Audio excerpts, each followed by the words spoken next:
when you're having chest pains, not when the doctor told you. Many times, unfortunately, that's where our clients, until we are experiencing some type of crisis, that's when we get serious about our health. And why not be proactive? Why not be preventative? Because you're working. You need to know that you're working. So daily, I say many, many affirmations, and affirmations are also prayers. Affirmations are powerful because it helps to change the mindset, and everything starts in the mind. That's why I said health begins with the mind. So I like to just listen up. Some of you may want to repeat after me if you are so moved. I start one of my affirmations that I say daily is, "Wow, what a great day to be alive. I feel dynamite. I feel fantastic. I like me. I love me. I accept me. I am going to have a super fantastic day today because I am too blessed to be depressed. I am too blessed to be stressed. I am too glad to be sad. I am too anointed to be disappointed. Circumstances are lining themselves in my favor. I am healthy. I am physically fit. I'm intellectually quick. I have wisdom far beyond my years. I am an extraordinary person with incredible abilities which I will use to add value to other people's lives. Because I know if I help other people reach their goals, I will automatically reach my own. I anticipate being the person or group of people today who are willing to use their power, their wealth, and their influence to help me achieve my goals. All day long, people will go out of their way to bless me.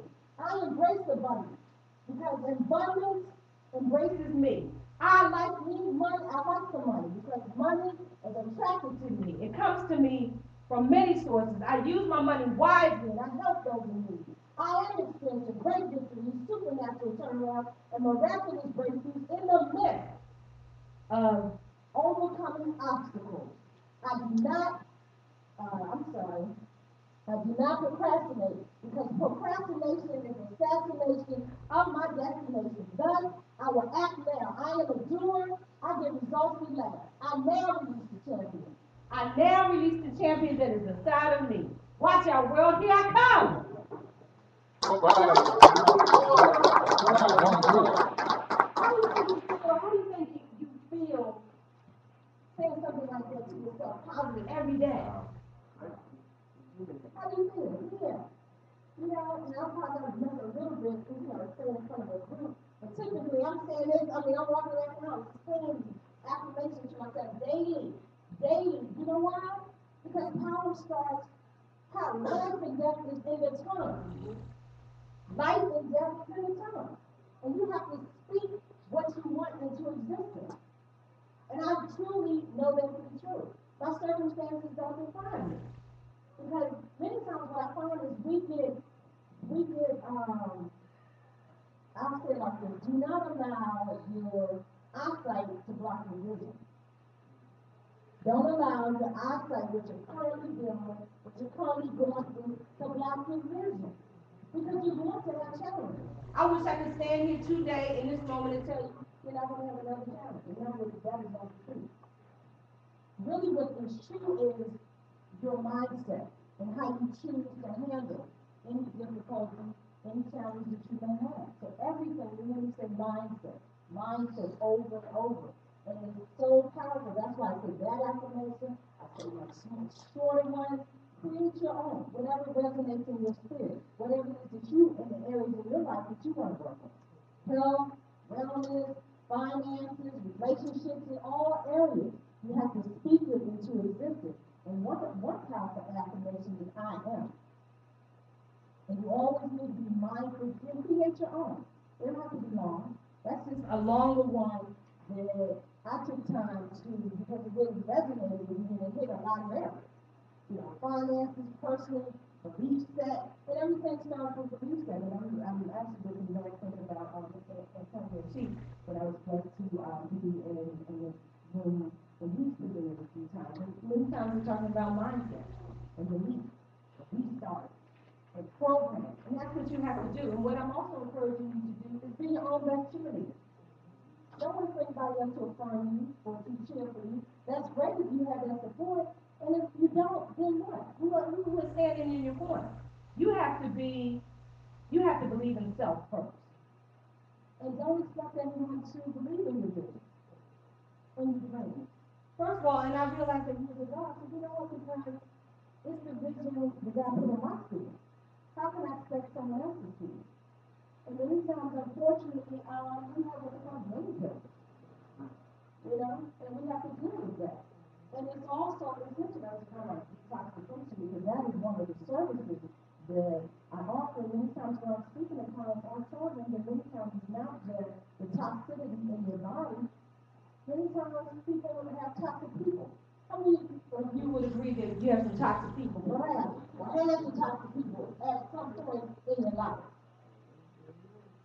Toxic people. Many people are working on toxic draining jobs.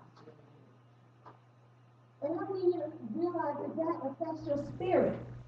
If you're going to a job day in, day out, you don't like, you don't want to be there, it affects your spirit. So toxic people, toxic jobs. How many of us have made some toxic choices? Anybody? Y'all know the person? No. Okay. Some toxic choices in our lives. You know, and, you know, not beating ourselves up, because as I was speaking with the young lady earlier in the group, it's not, I remember just reading a quote recently that said, the only mistake is the one that you're going to learn from. That's powerful. Because we all, you know, we're human. We're going to make error. And it's what I choose to do with that. So that being said, I also want to ask you, by show of hands, or maybe my hand, how many of you are homeowners in here? Homeowners. All right. Praise God. Some homeowners. And would you say, another question, that your home is your greatest asset? By show of hands, how many of you that your home is your greatest asset? Okay, so just a couple people believe that their home is the greatest asset. All right, what I would offer you, I just want to put a different spin. I understand, congratulations for the homeowners and that you believe it's your greatest asset. What I know to be true, what I believe is that you are your greatest asset. You, all the yous in here, as well as all the yous out in the live audience. You are your greatest asset. Because God forbid you lose your house, you lose any piece of property, any belonging that you have. As long as you are physically, mentally, emotionally, spiritually balanced, you have your mind, your body, and spirit intact, God can bless you 1,000-fold. So I'm saying that to say, be not attached to things. Don't be attached to things, because they can come and they can go. So yes, that's great that if you accomplish being a homeowner, and you are your greatest asset. So where I'm going with that is that your health is your wealth, and it's your responsibility. It's not anyone else's responsibility to take care of you. It's not your husband, it's not your wife, it's not your significant other. And many times, as I mentioned, please, if you don't take anything else that I'm saying to you today, do your best to consistently take care of yourself. Not just when you're in a crisis. Honestly, for me, many times that's when I receive calls. Once we're stressed out, once the doctor says that you have to make a change, once you're experiencing high blood pressure, once a person has heart attack, now that, you know, unfortunately a cancer diagnosis, usually something happens, and then you decide, you know what, I gotta make a change. I'm gonna be young. It's 2013. I'm going to take care of myself now because it's a new year. Well, what about taking care of yourself every day? Not just because it's Mother's Day or it's Father's Day or it's your birthday or it's a holiday or some special occasion. I'm going on a vacation. I'm going to get it with God. What about taking care of yourself every day because you're worth it? So it's rechanging the mindset, honoring yourself, loving yourself, being good to yourself because you're worth it. So what I'd like to do is show you a video of a service. This one service, I offer different services that I offer to assist you in living a peaceful, vibrant, optimum quality of life. Because I always say it's the quality of life. It is not the quantity. It is the quality of life. It is not the quantity. Like I said, be not attached to these things. Yes, the things don't get me wrong, it's nice. They have nice, pretty clothes, they're sharp, the brothers are looking sharp in here. And here, this man, talk about brothers, y'all looking good today. All right! The sisters are looking good in the house.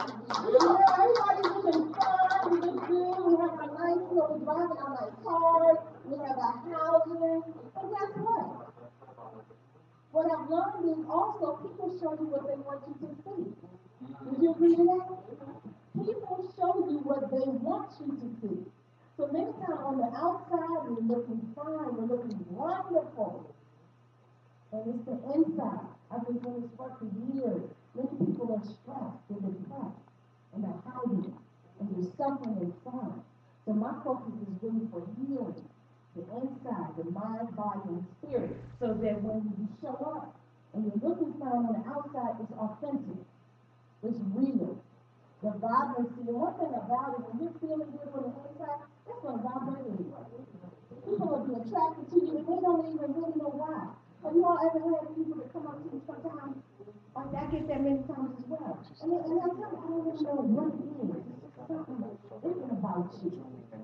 And I don't know, I mean, I just being myself, living my life, and it's the spirit, my energy that's attracting it. And it's the same thing with you all. So what I'm saying is be authentic inside out. Your health is your wealth and it's your responsibility. So what I'm encouraging you to do is to shift your mindset. Not just because it's 2013, because you should, because you ought to. You deserve, I believe you deserve the best of the best. So I'm standing here for you, and as a source, as a resource to implement it, assist you in having the best quality of life because you're worth it. So what I'm going to do is get out the way and you can turn the lights on this bit and we'll start the process. I just want you to take a look. Take a look at this is one of the things we get out of services that I offer. It can assist you. Taking healing double body constipation service, nurses benefits of weight, toxins, and impurities. The mind, heal the body, and rejuvenate the spirit. The benefits of the body are transformation and a better quality of life for each time. Confidence reduces stress, tension, and anxiety, and assistance manages internal health challenges such as high blood pressure, cholesterol, arthritis, sinus, weight pain, skin illness, and more. All the while toning and firming the body, the client will lose interest. Each client is wrapped in warm linen cloths from the collarbone down to the ankle, with each arm and leg being wrapped separately. The linen cloths are saturated in pure, organic aloe vera herbs, alleviating the need to apply any oil or lotion on the body prior to the wrap. After being wrapped in the warm linen cloths, each client will receive an uplifting message of affirmation and relax for about an hour. By relaxing in a peaceful, serene oasis, soothing sounds of music and a bubbly water fountain encourages you to drift into a very deep, restful slumber, rising feeling rejuvenated, uplifted, restored, and empowered. Been having a lot of stress lately, so I've been coming to relax and refuel my spirit, so to speak, and it has really been doing a wonderful job. I appreciate you. This was a really eye-opening experience, and it was just really positive. And I'm going to shoot for in my life is to find people, outlets that are positive. So this was really positive. Keeping Blessings, my name is Deanna Hewitt. I'm the founder of Sacred Healing Herbal Body Wrap, offering you a wonderful experience to relax your mind, heal your body, and rejuvenate your spirit. I'm encouraging you to be good to yourself, take care of yourself, be proactive, be preventative.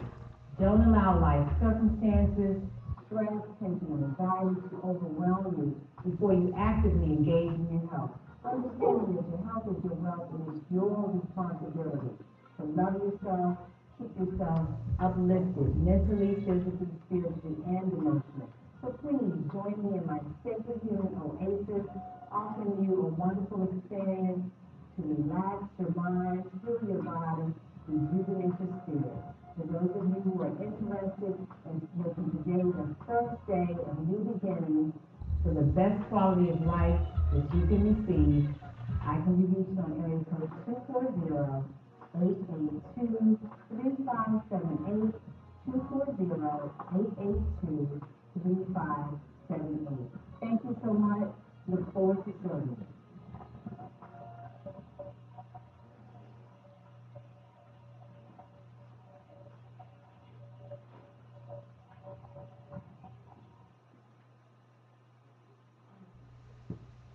All right, so what did you all think about the podcast? All right.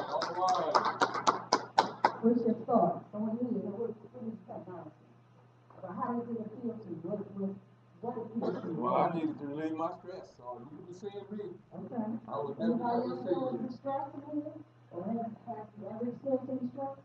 Yes. Anybody? Yes. Okay, so what I want you to think about is what are you consistently doing to take this stress? And do you have any practices in place to reduce the stress? You don't have to answer out loud, but think about them. Typically, honestly, when I'm going through the consultation with clients for the first time, I will ask this question. What are you consistently doing to take care of yourself? And when people are honest, when you're really honest, most people feel like honesty is the number one answer people will tell me is that they're praying. Okay, I mean, prayer is great. And also, I will say this, as they say, faith without work is dead. So you have to be active. And none of us, inclusive of ourselves, are exempt. And what I want people to understand is stress doesn't necessarily look like you're running around frantic. Did you know that? I work with many people who are stressed, seemingly on the outside, they're calm, very cool, very collected. On the outside, and constantly boiling and raging inside. So God will also put tools in place for us to release. Because I said stress shows up different ways. Weight gain, weight loss, depression, insomnia, hair loss, high blood pressure, cholesterol, lupus, arthritis, MS. I've worked with all of them. And a lot of that has to do with stress because we're internalized. We're internalizing, and like I said, blood pressure. And particularly in our community, high blood pressure is what they call a silent killer. It's a silent killer. And many times we're not taking care of ourselves. So what I'm noticing is many times people are running for this American dream, and it's a nightmare. Because their state of health reflects in really what's going on with you. And you have to put different practices in place consistently. So this is just one practice that may or may not hopefully appeal to you. As well as actually when I met Mr. Warren, he actually saw me offer another what I call healing technique because I offer the services that I offer are what you call the healing arts. There's another technique on the third Friday, and if you're interested, usually the third Friday of every month, I have what they call a relaxation meditation. And I don't know if any of you heard about meditation or familiar with meditation. And just to tell you, meditation is not spiritual, it's not spooky, it's not religious. Meditation means what? It's the practice of quieting your mind.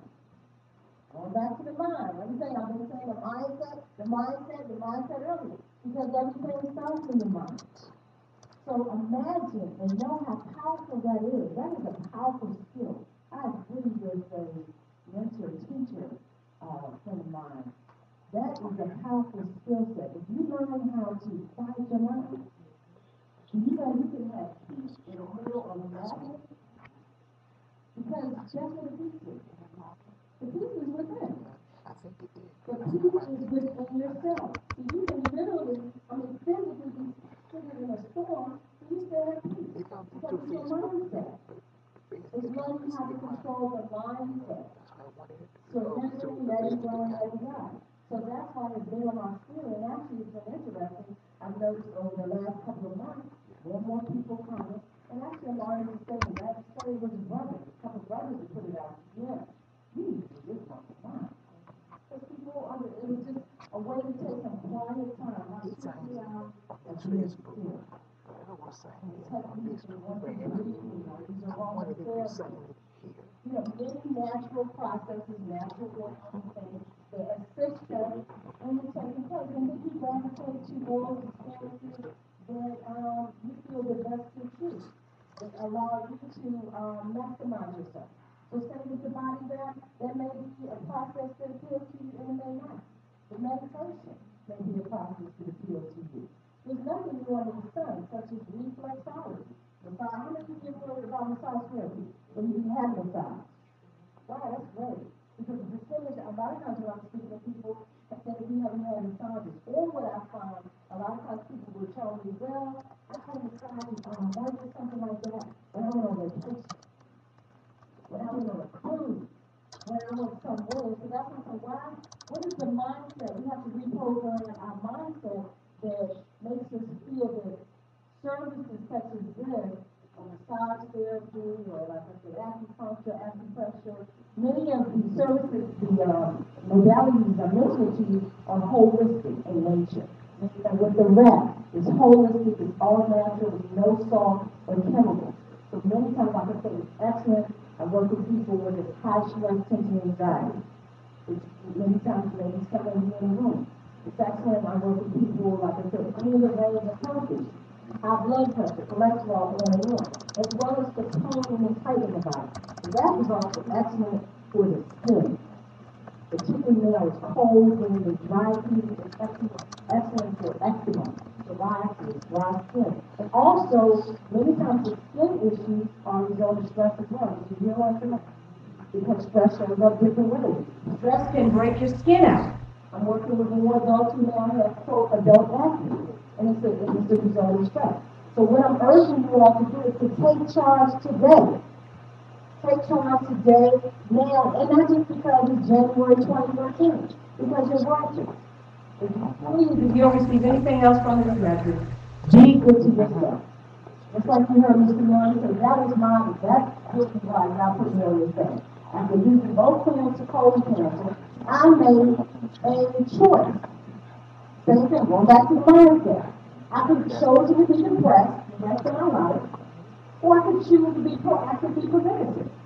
That's it. Also, what I realized is God put in my spirit, each one teach one. It is our duty. I know personally, to me, it's like in the business, to reach as many people that I can, to empower you to, you know what, I am going to be good to myself. I am going to take some quiet time, and to shift the mindset that these services are not luxury services. They're not pamper services. I always say self-care is healthcare. Repeat that for me. Self-care is healthcare. Self-care is healthcare. You got to take care of yourself. That's the healthcare right there. Self-care is healthcare. So if I invest in myself, because I'm the greatest asset that I have, I'm taking care of myself. I'm taking care of myself mentally, physically, spiritually, and emotionally. So look at that. That's why I lay you down. You know why? Because there's value in being still. We're in the Western part of the globe, and it's all about the grind. We're running for our dreams, aspirations, we're going to make our goals happen. And guess what? Part of healing is you have to rest. Say you may receive or you have a common cold. You can take NyQuil or you can go all down and take an herb. And still the common denominator is that you have to rest. So that's why I lay you down. And once you wake up, people wake brothers and sisters. People are like, wow, that's good. You'd be surprised how maybe taking a quiet nap or sleeping about an hour in the middle of a sunny day, what it would do to rejuvenate your spirit. And people start noticing, hey, man, I've been sleeping better. I have more energy, I'm more calm, I'm more peaceful. I was speaking with a young lady earlier, and many times your mindset, your peacefulness, you set the tone of the household. So if you're like this one, and everybody else is going to be on edge. When you're more calm, you're more peaceful, also you have clarity. You can think better. And many times you go to bed with you agree that you're not sleeping well. How many of you don't sleep well? I know, I already know. Most people are not sleeping well. You know why? Because there's 4 levels of sleep. And most people, we are on level 1, meaning very surface. There's a deeper level. That would be a beautiful accomplishment to get to that deep level. Meaning that, you know, the house could be shaking and like, you know, I say, what was last year? And you don't even know because you slept through, because you're low of sleep. Well, and it starts with the mind. So I'm encouraging you all, be good to yourself, be proactive, take care of yourself because you're worth it. Honor yourself. Love yourself because you are worth it. over and over. Making healthy lifestyle change, not just when it knocks on the door. Please, each and every one of you, I have love for you. Please don't call me once you get the diagnosis. Make a lifestyle change now. Take charge now, because you're worth it. So that is my message that God has put in my spirit to you.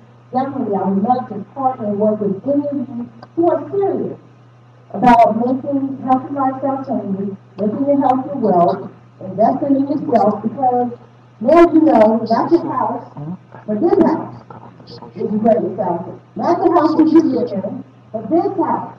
The house in your spirit, where the Spirit of God dwells. This is your greatest asset. Take time now. So definitely, I'd love to connect with any of you, work with you, with any of you. Like I said, the women who may be interested in the monthly meditations that I offer, as well as the body bath. You know, and also just to tell you that the body bath is not just for people who are stressed and who have health issues, or who are overweight. This is also even for someone, I mean, people many times when they say, I'm strong, I'm young, I'm healthy, I'm 21, I'm physically fit. Life is good. I'm not stressed. I'm not overweight. Guess what? My message is to them. Be proactive. Take care of yourself. Who said it?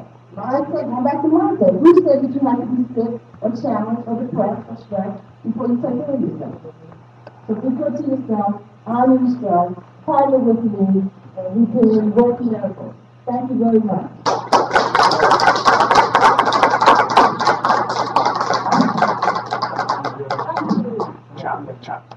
Fantastic. Once again, Ms. Deanna Sucess. And you see, she talks a lot about mindset. Well, my process is I teach you thought and action process to success, which is mindset. Your mind is the most powerful thing that you have. There's no doubt about it. It is the most powerful muscle in your body.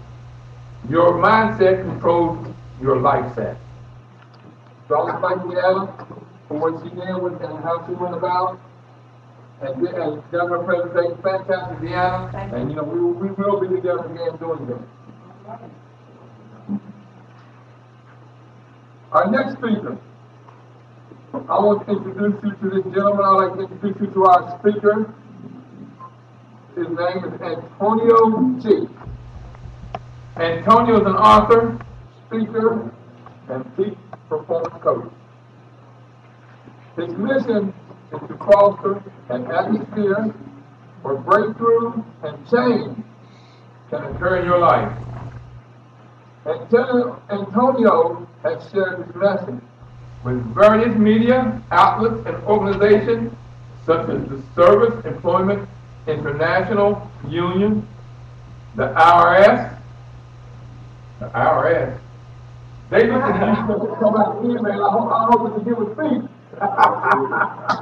The National Association of Real Estate Brokers, the Washington Post, and ABC Sports Talk.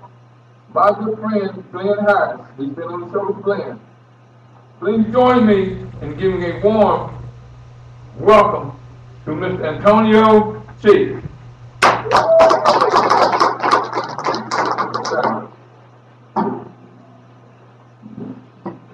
Good morning, good morning, good morning. I have one thing I want to show you real quick before we get together. And before we get together, I want to thank Mr. Murray and the William Murray group for putting this thing together here. And this right here is a defining moment.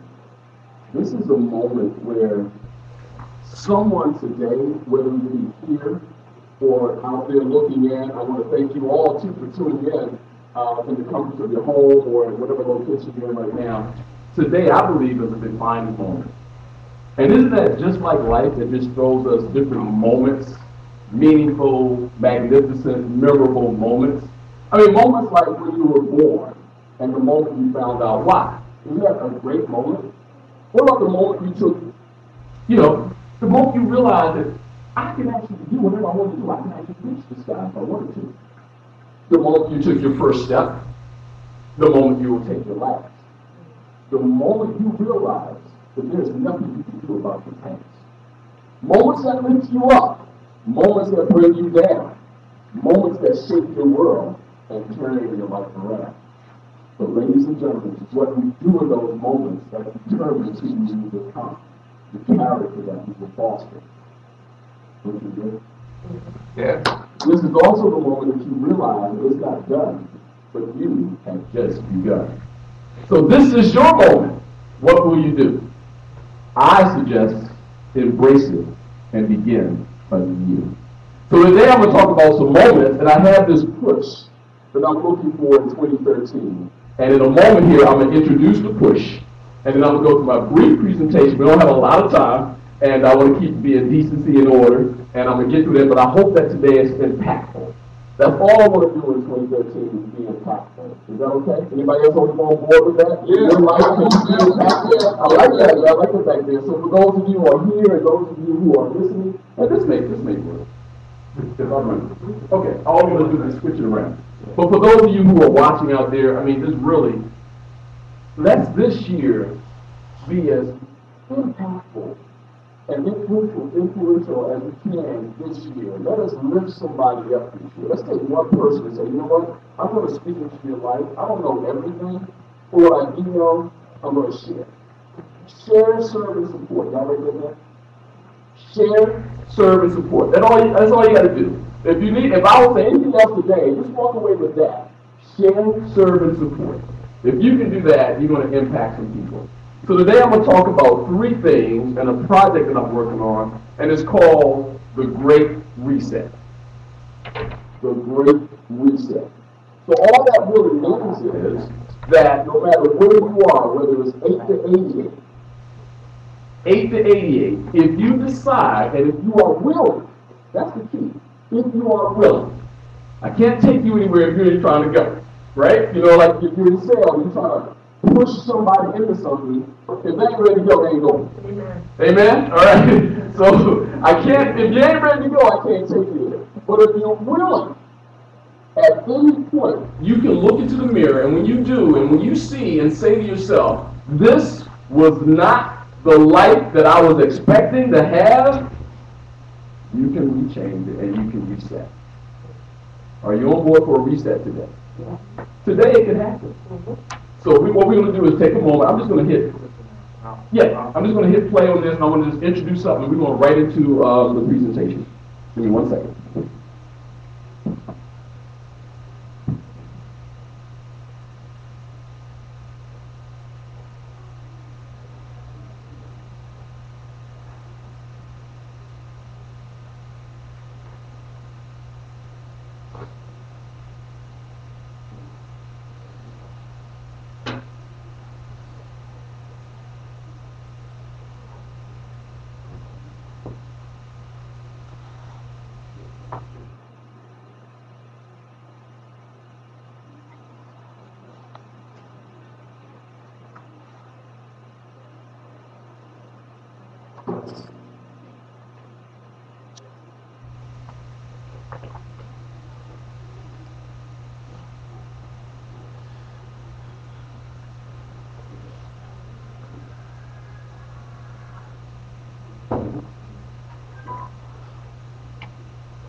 some technical difficulties.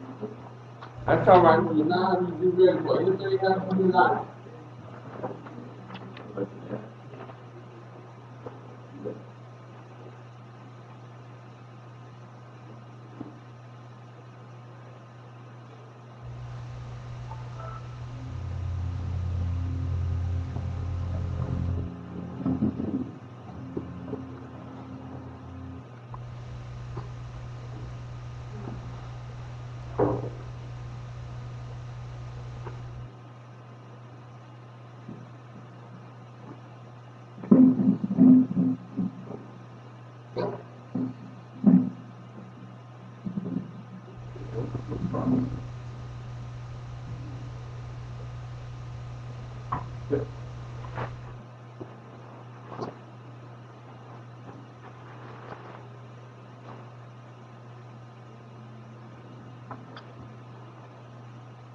We'll bring it to the monitor.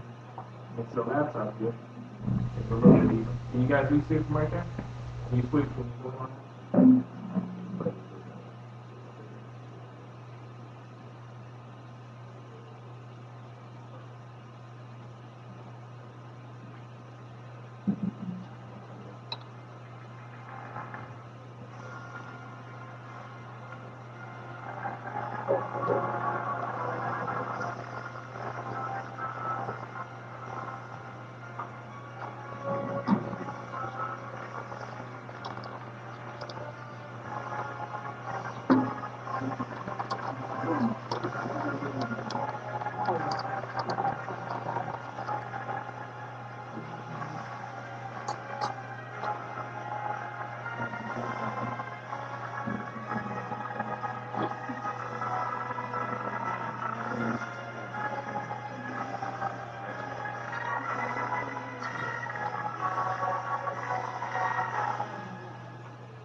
Got one more. It's exciting. It's getting excited this year, right? All right, let me this mic. So that's all I'm doing this year, is getting everybody excited about moving forward. Moving forward, resetting up. But here's a couple of things I want to talk to you about. We talked about moments earlier, correct? And how that's what life is all about. This is a string of moments that we get. So let me share a couple of moments that I've had. And maybe you've had some similar. And what do you do to handle those moments? For example, there was a moment where, when I was born. I was born, and I was born to a young lady who was 13 years old. That was a moment. So they had to make a decision. The decision could have been, let's go hide her somewhere. I think if you're old enough, you probably remember that when you got pregnant, they sent you off somewhere. Y'all remember those days? All right. So they could have sent her off somewhere, or I could have been aborted. All right. That's a very significant moment in my life. All right. There was also the moment where I realized, and I was introduced to this young lady, and found out that she was my mom and not one of my siblings. We're only 13 years apart. So when we grew up, I was like, oh, okay, this is young lady. At least she was an aunt at the max. She was my aunt, not my mom. So to find out at that moment that this was my mother, that she was my mother was actually a moment. So I could have been bent out of shape for life. Well, I wasn't. There was also a moment when I heard someone really dark say a word as they talked to each other, people having a conversation, and in the conversation, one of the comments were that young man back there in the back room, that I was trying to go to sleep, how kids, play pop. They're not good asleep, but they you think they're asleep, but they're not. And I heard in the dark someone say, that young man right there will never be anything. That was a moment. So I could have ran with that, I could have internalized that, and for me, at that moment, as I grew up, I realized that they probably didn't really mean it that way, or it was their own insecurities and hurts that they were actually talking to. And that's the way they were able to verbalize it, by finding a victim, and it's a victim that they can project them. So that was a moment for me. Anybody ever had that type of moment? Yeah. Somebody that spoke something into your life, and you said, you know what? You have to make a decision. Will this be my life, or will I let what they say, just dictate what I will be in the future? No, you don't have to. What someone says about you does not have to be your outcome. Right? So that was another moment. There was also a moment where I had, this happened to me. If this has happened to anybody, I got fired. Ever happened to anybody? Okay. But you know, that was a crazy moment for me because at that moment I was at the height of my career. I spent 15 years in the health and wellness industry and had gotten to the point from a club level to the highest position I could go, which was a general manager, running a club, running the operation, running my business. And after putting in 15 years for someone to come to you, and basically, the way I was there, when they said, you're fired, it's like, you're not needed anymore. Your services are not needed anymore, or your skill set, we don't need you at this moment. Terrible moment, especially when you're in the bread. Terrible moment. But here's what I thought, if they give you this speech when you get hired, that, hey, you know what, if you leave, make sure you give us at least a 2 weeks notice. Anybody ever heard that? Why did I think that was a gentleman's agreement for some reason? That it goes both ways. I give you 2 weeks, you give me 2 weeks, And I know why they ask for 2 weeks, so when they leave, when you leave, they can make preparation. They can make adjustments and things like that. But they don't come and ask you, hey, I'm going to let you go in a couple of weeks, you going to be all right? You make some arrangements with your family members, things like that. They don't do that. They just say, hey, you know what, you're out of here. So for me, and y'all, I'm just going to use this as a guide, and we'll get together at another time to go through this. So for me, that was a very traumatic moment for me. I went out to my car, and I'll be mad, and I'll tell you, I had tears in my eyes. Because I felt rejected. I felt like this totally rejected. I mean, what do you say? They just treat you bad. Just treat you bad. I like that. So they just treated me bad, and I'm not bad at what I do. It's just sometimes the timing is not right. They didn't have to change their thinking about it. Because if I was still on that job, I wouldn't be here. See, I wouldn't be able to share the message that I'm sharing right now if I was stuck on the job that I was stuck on.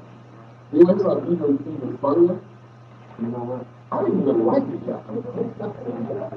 I didn't like the job. I actually was like, every time I was going into work, I was like, man, I can't stand this thing. Didn't want the position. But it was the next step. There was nowhere else for me to do but to go to that next level. But I didn't want it. The lifestyle, my life was just taken over by the work. There was no work-life balance, although they talk work-life balance. It never was. My work was my life. And it's funny how you struggle and fight with something like that. You know you don't want it, but you fight it. I'm like, I'm going to go to HR, I'm going to, what's the place that you go to, the government place where you got a complaint? EEOC. EEOC. I'm going to EEOC. This is, wrongful dismissal, and all that type of stuff. And like you said, I really liked the job. It was stressing me out. I just went bald. No, I'm just like, I've been bald for a while, so, but it didn't help. It didn't help by being in that situation. So that was a moment for me. There was a moment I gave a speech, and in that moment, I got my first standing ovation. That was a great moment. That was a powerful moment. But then, there was also a moment I did my own event. Well, it was bad. It was pretty bad. So that's why, Mr. Miller, when you put on this dress, and I'm there to support you. Because I've been there. I know what it's like. Pretty sure if you want to do what you got to do. So, that was a crazy moment for me. And it wasn't as bad as that picture. And if you can hit enter, then it'll stop with the cricket. But I actually did have 7 people in the room on my very first event that I did for myself. Now imagine, maybe a month prior to that is when I had the standing ovation. A month later, I said, well, shoot, let me do my own thing then. And to have that type of environment, I could crush, just messed up. So I did have some people show up. 7 people actually showed up. 7 people. Watch this. 4 was over there with me. And my friends, they came with me to support me. So, really, I didn't really have anybody show up. But what do you do in that moment when what you're expecting to do or expecting to happen doesn't turn out to be that way? I pressed on. because I had a duty and an obligation to deliver for the people that showed up the best that I had to offer. And back then, it wasn't being broadcast live like this is. So not only now I have to speak to the beautiful people here in this audience, I have to make sure I'm cognizant of the fact that you're looking at this as well. So I have to still, you have to still deliver. Even in the midst of a, you have to deliver. So tell me about some of your moments. Anybody want to tell me about a moment that you've had that, you know, probably pretty much shook your world, but I see you still sitting here. But obviously, it wasn't that bad. It was just in the moment it felt that way. Anybody want to share one? Is there one? And that's all I'm going to tell you, is there one? Yes, ma'am. Can you, I'm sorry. The mic. I'm sorry. Y'all can raise your hand. Come up, please. I'm sorry. That's just the way it is. I didn't ask you what to do. I just realized that I tried to walk to you. As I tried to walk to you, the mic pulled me. I said, oh, you have to come up. So come on up. Yeah, you can. No, you don't talk to me. Just look right here. Y'all the only two in the room. Yeah, we're the only two in the room. What's your name? Oh my goodness, and I love the glasses. People who wear glasses, we need to stick together. Yeah, we do. We have to stick together. So show me, just me, tell me what you call me. All right, so just tell me, what was a moment that you had that when you look back, it was really powerful, but what did you want? What was it and how did you overcome it? It was that termination. I had been in 40 years. So, it was like, okay, now we're always getting outside. But, Yes. It was something that needed to happen. Because I was like young and I went to work every day. I did everything I needed to do, but I wasn't really happy. So, once I left there, I like had a 6 months to have a children. And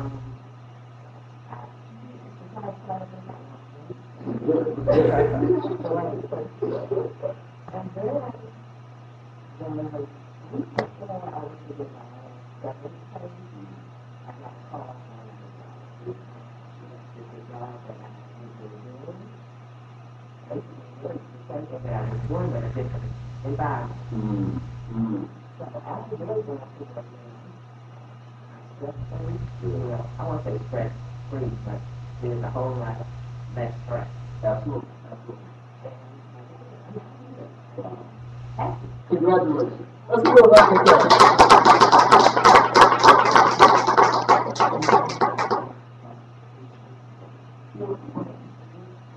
You know, here's a moment. We don't worry about the moment. Yeah, don't worry about it. It's just a moment. If you can get it back up here, let me know. You have to mess with my it's a moment, you know. So here's the thing. You came out of that. It was a terrible moment, but you kept on going. But here's what I believe. I believe that just like electronics, equipment, when you have a malfunction that's happening with your device, you can actually call up somebody and say, hey, look, could you help the technical department? I'm trying to do X. And as they ask you a few questions to kind of like get to the root of what's going on, sometimes they can help you. Sometimes they just say, sir, ma'am, let's just hit the reset button. What happens when you hit the reset button? Refresh. It refreshes it, yeah. You start over. So I thought, okay, that's pretty cool. Didn't think about it, you know, that when you hit the reset button, it refreshes you or your equipment, and you can start over.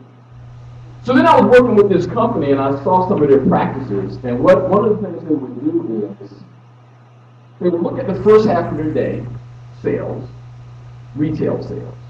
That's a rough gig. And around about 2 o'clock in the afternoon, they would pull some of their key players together, and they would go into the back. And when they would go into the back, they would do what we would call, they would look at all of the things that happened the first half of the day. Did they meet sales quotas? Did they meet customer service matrix? What was the inventory like? What was the overall experience for the first half of the day? And then they would take that information and say, okay, was it what we wanted? And they would say, well, it was or it was not. If it was not what they wanted, what do you think they did? Anybody want to take a guess? They looked at each other and said, we are going to reset. They called the meeting a reset.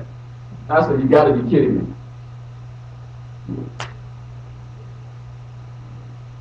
So the meeting was called a reset meeting. And in the reset meeting, they reevaluate what they did the first half. So here's what I learned from that. Because I'm always looking for life lessons. Am I the only one? I'm always looking for life lessons. And in the life lessons, I'm like, what can I take from it? And then, what can I share? What do I say first? Share, serve, and support. I'm looking at a life lesson, and then I'm asking myself, what can I share? And as I look at it, I'm saying, wow, maybe in the human life, we can, when we're ready and willing, we can reset our life. Maybe we could do that too. So I'm on this mission to share, serve, and support individuals who wish to reset their life. So if you're out there and you're thinking, okay, you're plugging or hitting the chord that resonates with me, stay tuned. If you're here, you're like, this dude is talking about resetting my life. Stay tuned. Have a pen and piece of paper ready. Because I'm going to give you some brief things you can do that will impact your life, not next week. Today. So I want to deliver that today to you. And if Earth is okay. We got help coming. Oh, okay. Oh my goodness. Hey, don't sleep on this. Round of applause for this young lady coming up to and they have talents, and sometimes we try to do everything on our own. I'm the jack of all, for the master of none. And another thing I'm doing this year is the words I don't know. I'm putting that in my vocabulary. Because I'm a guy, and guys want to fix things. Those of you who are in a relationship with men, you ask them something, you're talking about something, the first thing they want to do is fix it, right? They don't want to listen because we ain't got time. They're like, let's fix this thing. Well, me and my wife, we're sitting there, I don't know. And it's reducing my stress. I don't know, let's find out today. But before then, in 2012 and 2011, 2010, when you ask me something, oh yeah, what I think you got to do, stop. I don't know. At the end of the day, I don't really know, so I'm trying to make it. So, you do the same thing, right? Yeah. You know it, because you're listening. All you want to do is just say, just listen, hear me out. And Mr. Murray's like, I don't know why you just do A, B, and C and it's done. Well, I'm asking you for A, B, and C. I just want you to listen. That's our nature, though. Just work with it. That's our nature, just fix it. But we reduce stress then by saying and being authentic. You don't know you're okay. Then turn to your baby and say, you know what, let's find out together. I don't know. So today, y'all can start using that today. All right, so let me see brief worship break.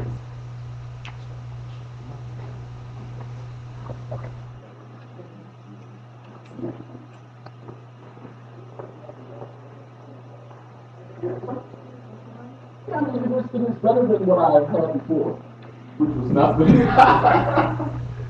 you got the slide right there. I have a quick break. You see what?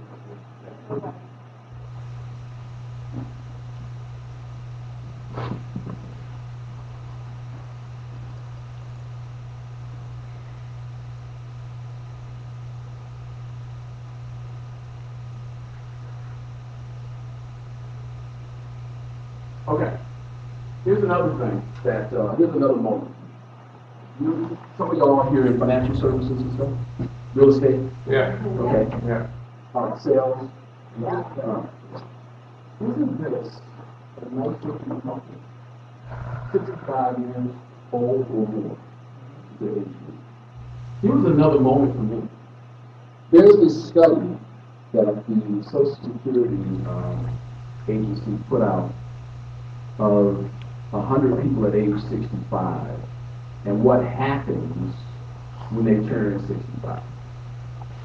100 people age 65 and above, and what happens to them once they reach that age. Now, somewhat Mr. Witt was talking earlier about how people will show something on the outside, but on the inside, some other stuff is really going on. I remember that? But here's a couple, and they look really, really nice. But if you look a little bit deeper, the study says that there's some stats that it has. It says 56% of the people at age 65 has to rely on friends, family, and the government to survive. 56%. The other thing was that 11% of them had to go back to work. Have you seen that before? Welcome to Walmart. Yeah. Welcome to McDonald's. And I'm sitting there going, are you serious? 11% has to do that. 25% of them just die. So here's what happens. We end up having 92% at age 65 or above are dead or dead broke. With only 8% being able to live on $50,000 or more. Now, this is not my first time seeing this. I've actually seen it, because I'm in insurance. I do financial services. And so this is something I used to see a lot. But it hit me at a particular moment that I started to see myself somewhere in that scale. I saw myself somewhere in there. Now, you don't have to know where I saw myself.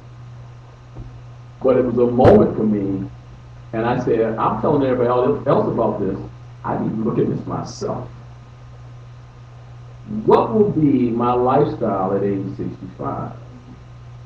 This was a moment for me. This right now may be a moment for you as you think about this.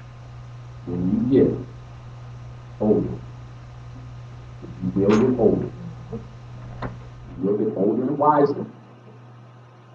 Hopefully, you will make the proper decisions that will keep you at least in the 8%. At least in the 8%. Also, there's a moment when you look into that mirror, and we were talking earlier, that's not the life I wanted. When you look at yourself and be honest with yourself, truthful with yourself, and being authentic. And, remember that game, To Tell the Truth? Old game. Young people may not know the game. You remember that game? To Tell the Truth? He's a baby, but he's a baby. To Tell the Truth was an interesting game. You'll probably get hooked to it. What would happen is they would say, let's say the owner of McDonald's, the creator of McDonald's, would be one of these three people. And the goal was to ask them questions so you could determine which one was the right person. So all three of them couldn't be the same person. But only one could stand up and be the right person. It was called To Tell the Truth. And in life, we need to look back at that game and to ourselves tell the truth. Because I think it was Jim Rome said, the obvious is the best teacher. And sometimes we don't look at the obvious because we're not self-aware. Let's look at the obvious.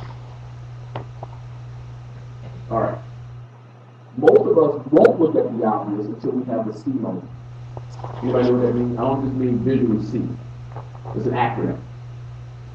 We won't make a change or reset our lives until we have a significant emotional experience. Something happens, and we say, uh-oh, time to get serious. Whether it be health-wise. And it may not be you, it could be that in your neighborhood a 25-year-old had a heart attack. And you're like, okay, that shouldn't be happening. But it makes you look within. That could be a significant emotional experience. Could be like when we lost our job. Very significant emotional experience. What do you do? But then I had to change. We had to do something. Or we had to make a decision not to do something and relax. But it was a significant emotional experience. No matter how much I try to get you to do something, in many cases, until you have a C moment, a significant emotional experience, then you'll be ready for true change. It's unfortunate. We talked earlier about being proactive. But sometimes it takes something to prod us along to get us to move. And so I'm encouraging you to not wait for that moment, to actually get ahead of things, plan a little bit better, map your life out a little bit better.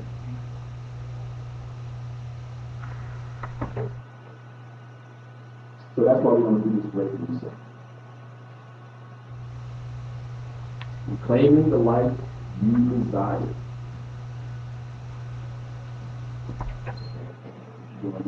So there's three areas that we should change our life in. One is going to be our mindset. We talked about that earlier.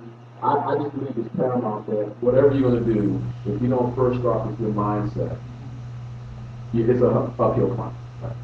If you don't start with the mindset, it's an uphill climb. The other thing we need to focus on is our focus. We need to make sure our focus is in good shape. And we talk about planning, goal setting, making a roadmap. There's one thing as far as focus, it's called a MBA. MBA. Anybody know what that is? MBA. B is in which A is not. MBA. When it comes to focus and the things you do on a daily basis, the MBA is your most valuable activity. Your most valuable activity. These are the things that you should be focusing on every single day. Your MBAs, your most valuable activity. That's what you're focusing. And as you see coming up, we also want to focus on our fitness. Reset our fitness. So you got your mind right, you got your goals and your plans together, and you can't physically do it, you're going to ask for her, but you have to do it. So that's just my perspective. There's probably many more things we can reset. We can reset relationships, meaning kick some relationships out of our way, get rid of some relationships. And I'm going to do that as well. But for this particular discussion, these are the three things that I believe we need to focus on. Our mindset, what we focus on, or our MBAs, and our health of our fitness. Like that.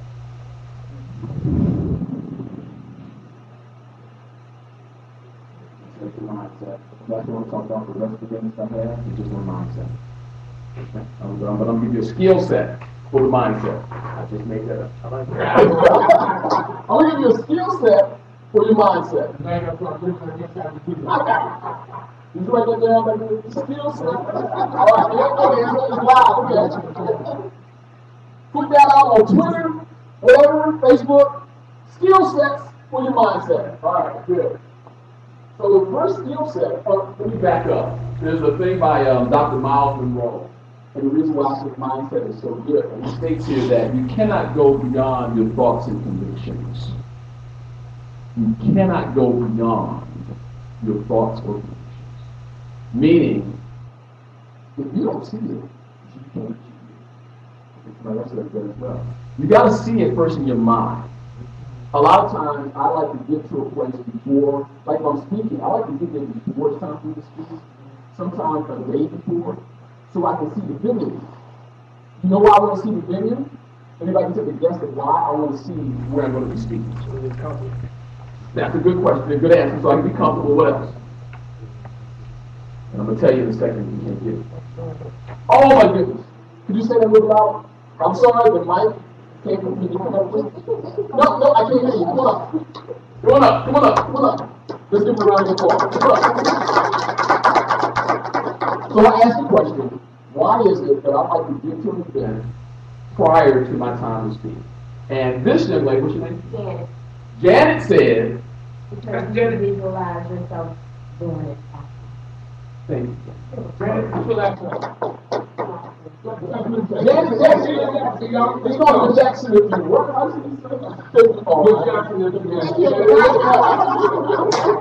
All right, so that's what I do. You know that technique is called visualization. Well, I don't care what you do. If it's basketball, if it's sales, if it's teaching people how to read, if you can see it first, walk yourself actually through it, you've actually really done it at least once. So I get to a place early and I look at my video, I look at how things are set up, and I actually start playing it to my mind. Now, is it going to be perfect all the time? Y'all can tell today it's not going to be perfect because I expected my PowerPoint presentation to be up here. So, but I did run through what I was going to do physically. I saw that there was a mic that I was going to have to hold. Didn't expect that. But because I was able to get here earlier, see the setup, see somebody go before me, I was able to put this in my mind, how I would hold the mic, how I would switch it from one hand to the next to make the point. I've always did this in my mind. I'll give you another case story to bring home the point. There was a Chicago University did a study. You may or may not have heard this. But they did a study with the basketball team. And what they did was segmented into 3 groups in the 30s. And one group was to continue practicing as normal, like, for example, on the free throw shots on the foul. A second group was supposed to do nothing at all. Don't even practice free throws. And then a third group was supposed to practice only in their mind, shooting free throw shots from the foul. All right? So let's look at what the results were. Obviously, the group that kept practicing improved and maintained their skill set from the free throw. The group that didn't practice at all lost or declined in their proficiency or their ability to hit the free throws. The interesting part is the group that only did visualization improved by 23%. Very powerful. So mindset, always like to see it through. Get to where you're at, whatever you're dreaming of, see yourself actually being that person, doing that thing. Don't just talk it, actually visually see yourself doing it. And you'd be amazed, because your mind doesn't realize that you're not doing it. Your mind thinks it's being done. So just start seeing yourself doing that. Visualization. You gotta write that down, but that's a skill set you can take today. I wasn't even expecting to give you that one, but you can have that one. Well, you're such a nice guy, we can't know you. I'm sure I'm I don't know if I'm ever get one of those. I mean, just everything was just right. You know, I mean, technology was right, and the atmosphere was right, but I don't know. Maybe today, I don't know. You might. Anyway. So here is the skill set for your mindset that you can have today. It is raising the bar. Raising the bar. Something I learned a long time ago in the health and wellness industry, we used to use raising the bar to keep us mentally and physically not chasing rabbits in a sense. So when we had meetings and stuff like that, we wouldn't shoot below the belt. Or if we had a disagreement, we would also bring a solution. So we wouldn't just say, a complaint, we would come with a complaint maybe, but a possible solution. You ever had any people that just want to complain but no solution? Right. All right. So raising the bar was saying that we're going to set some parameters in our communication. Now, if you look at the picture here, it's a young lady, Olympic, I don't know if she mentioned it's probably high school, but she's doing the high jump with the bar. You ever notice that with the bar, when you're doing that high jump, you're running down this path and it goes into this cavity, and it helps you propel over this bar. It gets to a point, though, that he or she has to do something with that bar. Anybody know what it is? You gotta let it go. You gotta let that thing go. That's all. So you get to a point where if you don't let that thing go, disaster is going to happen. So I wasn't expecting to give you that one. So in life, you're going to come across some things that you're holding on to. And in order for you to get to the next level, you got to let some stuff go so you can complete your assignment. Did y'all hear that out there? In order to get to the next level in your life, sometimes you have to let something go for you to complete your journey and live the life you desire to live. Because you already have it in you. It's in the seed from the time you were born. Written on the seed of your life is your destiny. Written on the seed. Just like a tree in the ground, it's going to grow. If it's an apple tree, what is it going to grow? Apple. It's already in the seed. It's destined to be an apple tree. Just like you're destined to be whatever you're called to be. It's already in you. What are you searching for? It's courage. It's courage that's preventing you, or lack of it, that's maybe preventing you from being all that you could be. Because what you need is already in you. That was for free too. That's not even free. All right, let's get into this. So the bar. Raising the bar is really, I put it that way so you can actually see, follow this acronym. The B in raising the bar is going to be about your belief. You want to make sure that whatever you believe affects your thinking or your philosophy. So right now, let's say you met somebody, and typically when you meet somebody, you have about maybe a couple of seconds to make an impression. And from that impression is going to be your 3 seconds. 3 seconds? Make the first impression. 3 seconds, Mr. Murray said. So from that is a belief that is developed. Now, once you set your belief, something else happens. Your attitude is adjusted by your belief system. So if I met Mr. Murray, and Mr. Murray, in the first 3 seconds, I thought he was something undesirable to get to know. Now, when I say belief, your belief doesn't mean that it's right. It's just what you believe. It's your perspective on something. Doesn't mean that it's right, but it's your belief. Now, my belief of a person, place, thing, or situation affects my actions, or my attitude. It affects my attitude.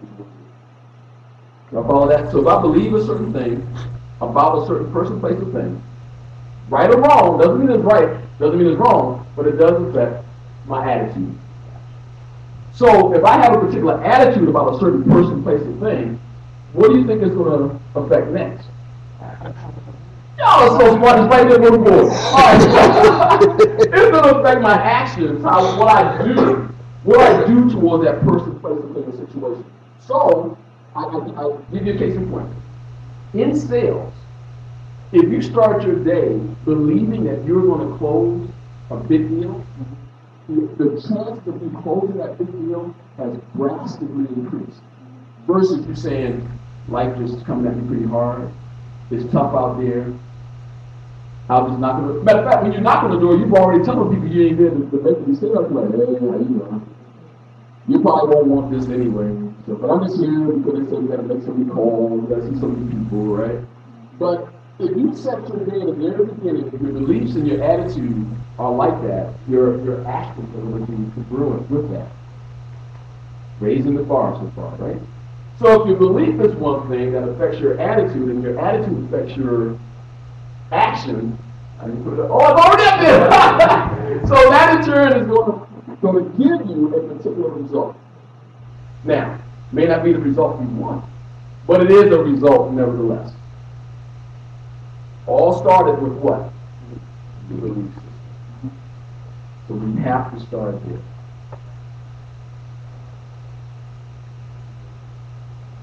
The other thing that we need to work on is what we call the emotional will. The emotional will is the cycle that we get into from an emotional standpoint. And typically, this emotional will is based on being in a close situation, or when things get close. Here's what I mean by a close situation. Like when I was driving here, it was like 9:30 something. It was getting close to the time for me to be on stage. Now, what you do in that close situation can determine what your emotions will be for the rest of that day. So I could have been in a situation where it's getting close to me, where I'm like, okay, traffic can't be backed up. Everything has to be perfect for me to get in on time because I'm in a close situation. It could be close to meeting a deadline. But what happens is if you don't know how to control your emotions during those close situations, you will start to panic. If you start to panic, you will start to get frustrated. All right? It's going to start this cycle. So if you're in a close situation, a deadline, a project that has to be done, or you're racing in traffic, you're going to get frustrated. If you don't know how to control that, you're going to start making mistakes. And also, you'll have what we call future thoughts. Anybody know what future thoughts are? There's not up on the board. I don't even have it in the presentation. And what could happen? Yes. Yes. Okay, I got to you know what? Everybody probably you better come on up. Future thoughts can trigger what could happen. What's your name? John. Let's give him a round of applause. So he was right on point. What could happen? Or what I like to say, the what ifs. The what ifs in life. Well, what if this happened? What if that happened? It may or may not happen. But we're governed emotionally by what could happen. But in spite of what could happen, we have to push forward. So then, once you start making mistakes and errors because of your frustration and what could happen, then you start looking about, well, maybe I'm not good enough for this. Maybe I don't deserve this. So you get into this, brings doubt. So you see this emotional wheel that starts to happen. How do you manage that thing? How do you think you manage this emotional wheel? Because it gets really deep, you know. For the time, I'm not going deep into it, but this emotional wheel can get really deep. But I will like to discuss. What do you think or believe will help you control this emotional wheel? Action. Action is a good attitude. Anybody from the peanut gallery? Here it is. I'll give it to you. Self-awareness. Being present and aware of where you are right now. Although your thoughts are trying to get you, if you can control staying present in the moment, where you are right now, you can control your emotions. Y'all think you know? Let me give you this real quick. Here's the light.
And let there be light. All right, so I have to work. Can y'all hear me okay? Yes. All right. So there was something I learned last year. I was walking out my house running to get to a presentation. And I think, Eric, you know about this. I told you the story. And had my bags and everything going. I wanted to present. And on my way out the door was this golf club sitting in the corner. That tells you about my golf game right sitting in the corner. So anyway, so I'm going out the door, I got my bags and everything. I'm walking out and I look to the corner and I see this golf club. I said, are you serious? A whole presentation came to me from looking at this one golf club. Sometimes stuff is coming at you in a moment, and you have to be able to capture the moment based on what's going on. So I saw this club and I said, oh, I've only taken a couple of lessons. And in those couple of lessons,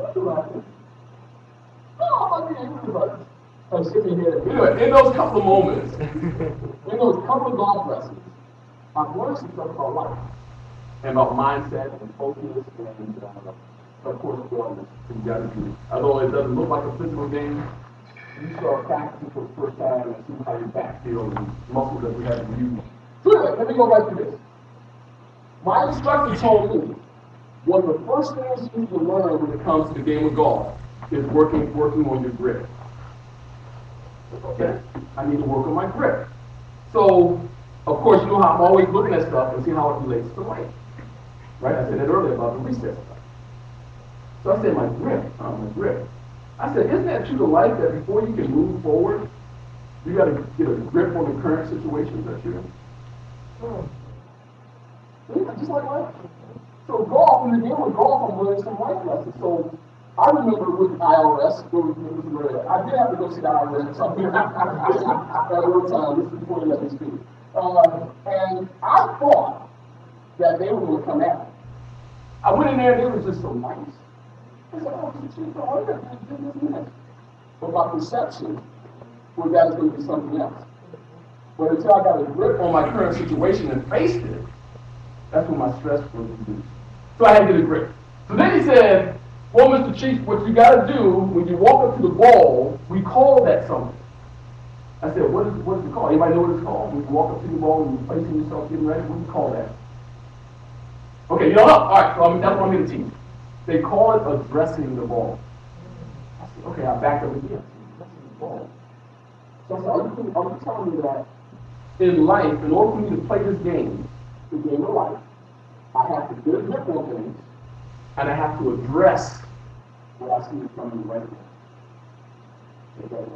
I have to address what's going on in my life right now. I can't get around it, so I have to address it.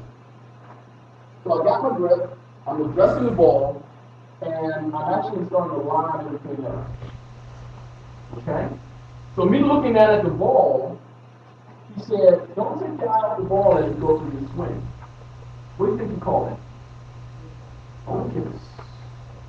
Focus. So I had to get a grip. I had to address my current situation. Then I had to have a plan of focus. And there's two types of focus. Check this out. There's focus here in the current, and there's focus on where you turn. So although I'm going to come back and focus on the current, I have to at least have seen where I want to go.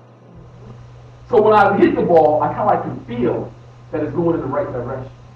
So if you don't have a plan or direction, anything within right, any path, people tell you go this way. Why do you have a path to it about yourself? So you got to get a grip. You have to address the ball or life. You have to focus. Now it's time to play the game. So you got a grip. You've addressed your current situation. You have focus here in the present. You have focus in the future. It's gone. That minute that just passed, I can't get that minute back. It's gone. So you won't need to stress it over. It's what you're going to do today and tomorrow. Alright? So I got that. And I'm about to take my swing. And there's some stuff that's happening in this swing. I mean, life is happening. Ups, down, situations coming at you in this swing. It's swing in life. But you got to swing in life. You have to swing in life. You can't just sit at home and go, who is it? Opportunity. That's not what happens. You got to get out the door. You got to pick your bat or your club or whatever it is you're using, your pen, your computer, and swing with it. But once you swing with the ball or the club, in this case the club, I sit back and I come to the ball, I hit my goal. Is that the end of it? What else do I do? That's a good question. Follow through. Follow through. If I just hit this and don't go all the way through with it, and look, that little pretty slice type of with it, nothing happens. Nothing moves until I follow through.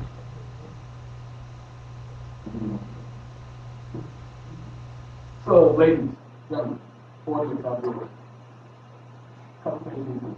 Raise your bar in your life.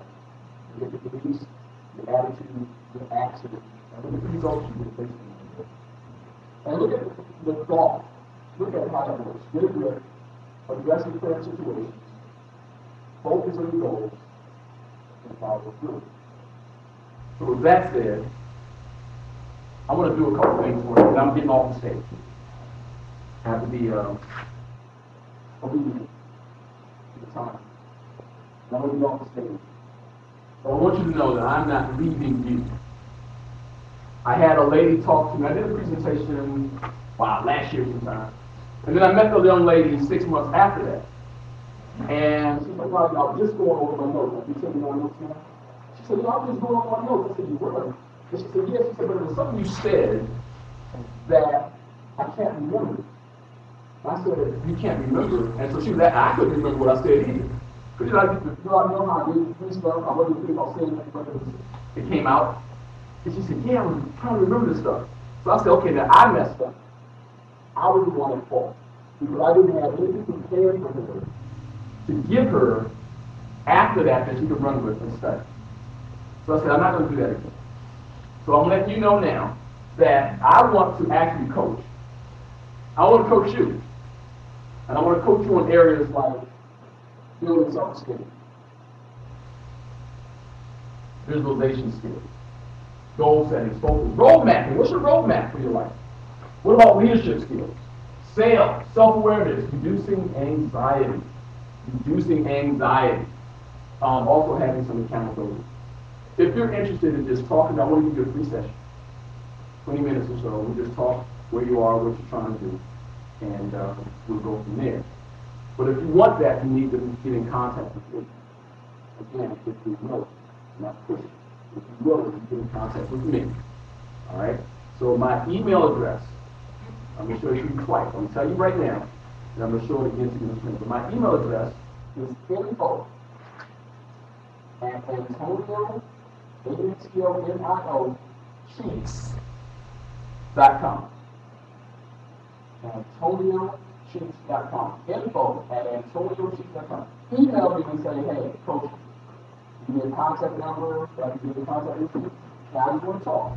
20 minutes or so, just to see where you are.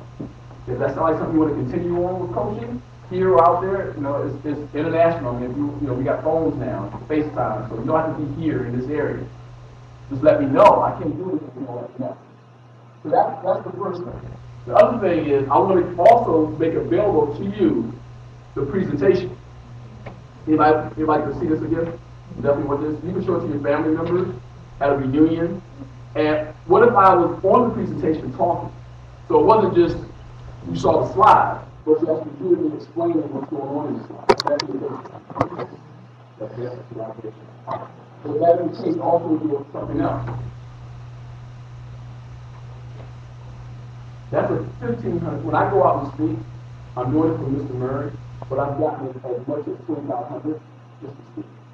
So I normally bring a lot of stuff to the presentation.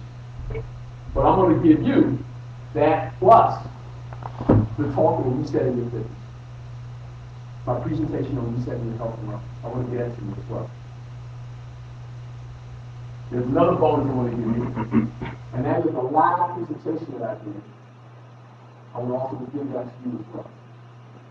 Because I don't want you to come up later and be like, there's some stuff I heard you say, but I can't remember. Or you're telling somebody else, and they go, what did you really say? And you're like, he said, maybe he said, I don't know, you got to catch it next time. Right? So I'm going to you like that. And here's what I'm going to do. I'm going to give it to you. All of that's on that page there, that's now on this page. If you want it, one time, 97, I'm going to give it all to you. Now, if you go to my website, you'll see the number 197 up there. For Mr. Murray, I'm taking off $100. Appreciate it. Yeah, the same online is 197. If you go to my website right now, this is 197. I froze it so you can't click it. But I want you to get it at just 97. Again, I want to be of value to a person. I want to be impactful, not him. So I want to take out the barriers, put the barriers out the way. If you want that, here's what you got to do. So here's all what concept is. That's my website, AntonioCheeks.com. Info at AntonioCheeks.com is my email address. And here's my Facebook and my phone number, 202-630-3273. If that's how you can see me today before I leave, or if you want to contact me via email, let me know, hey, Antonio, I want you to do that program. I want everything to sent to me, and it's sent right to your email. So you can look at it and download it and share and do whatever you want to do with it, okay? All right, well, look, I want to thank you for letting me come up and share with you today. I hope you enjoyed the information in spite of, the stuff that happened. But I definitely want to come back and talk to you again if I'm invited. And I've enjoyed myself. If you want to see me later or afterwards, interested in anything, just please let me know. Again, it's if you want to. So, thank you so much. Appreciate you.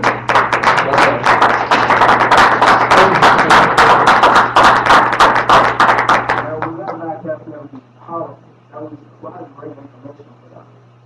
How did that like that? Oh, good. All right. It was great. I know I took a whole lot from it. I was on my iPhone and just typing away back there, just putting out some good stuff.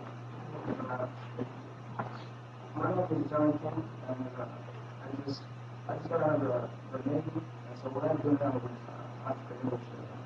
But I just wanted to come and take a second and talk about how great that presentation was, because we have a lot of great speakers today. So coming up next, we have a gentleman who's my personal mentor, and he's been teaching me since I was in high school graduate. The information that he has is phenomenal, mind-blowing. So he's been doing public speaking for over 35 years, entrepreneurship and public speaking for over 35 years, and he has a weekly blog talk radio. He does it on Mondays from 7 to 8 p.m. He also does a nationwide conference. And so he teaches the thought and action process to success.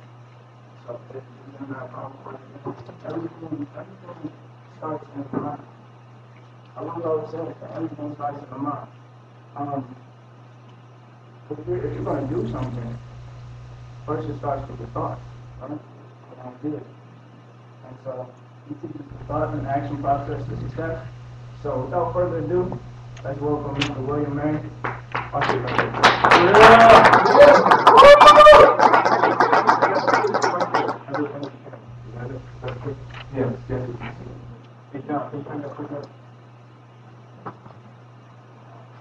Hello, everyone.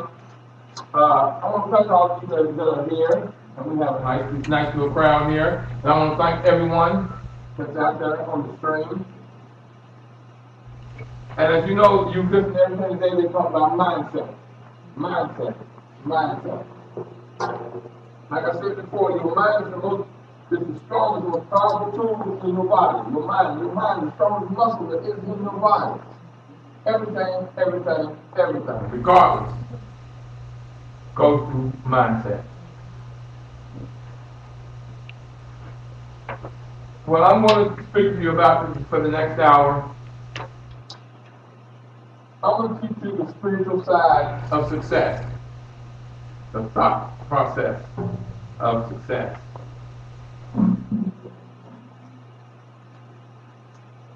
Thought.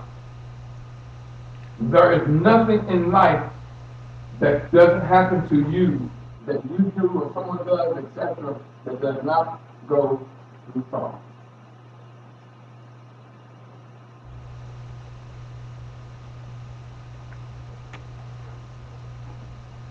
I want to speak to you this morning from a spiritual realm of understanding, knowledge, and growth.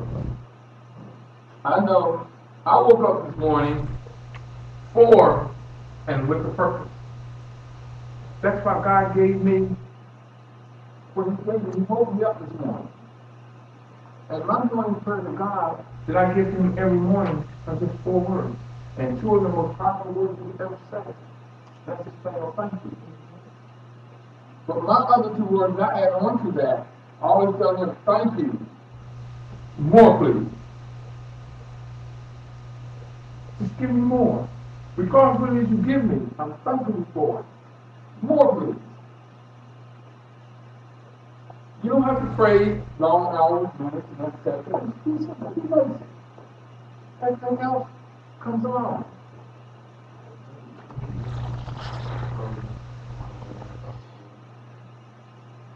Now, thought and action. See, life itself is only 2 things. There's 2. Action and reaction. 10% of it is action. 90% of it is reaction. What you do behind your action. The actions don't happen to you. The 90% is what you do about that.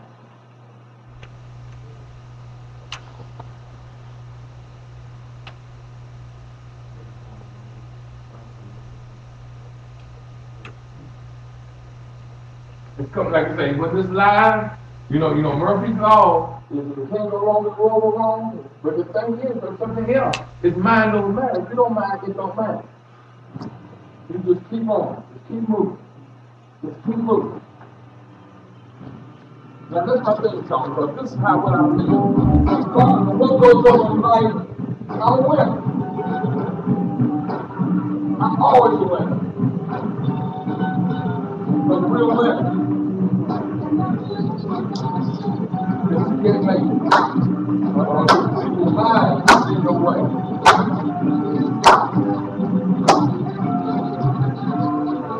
Move on up. That's mindset. We're going to move on up.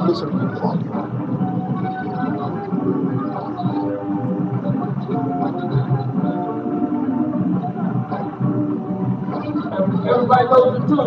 Just keep on pushing.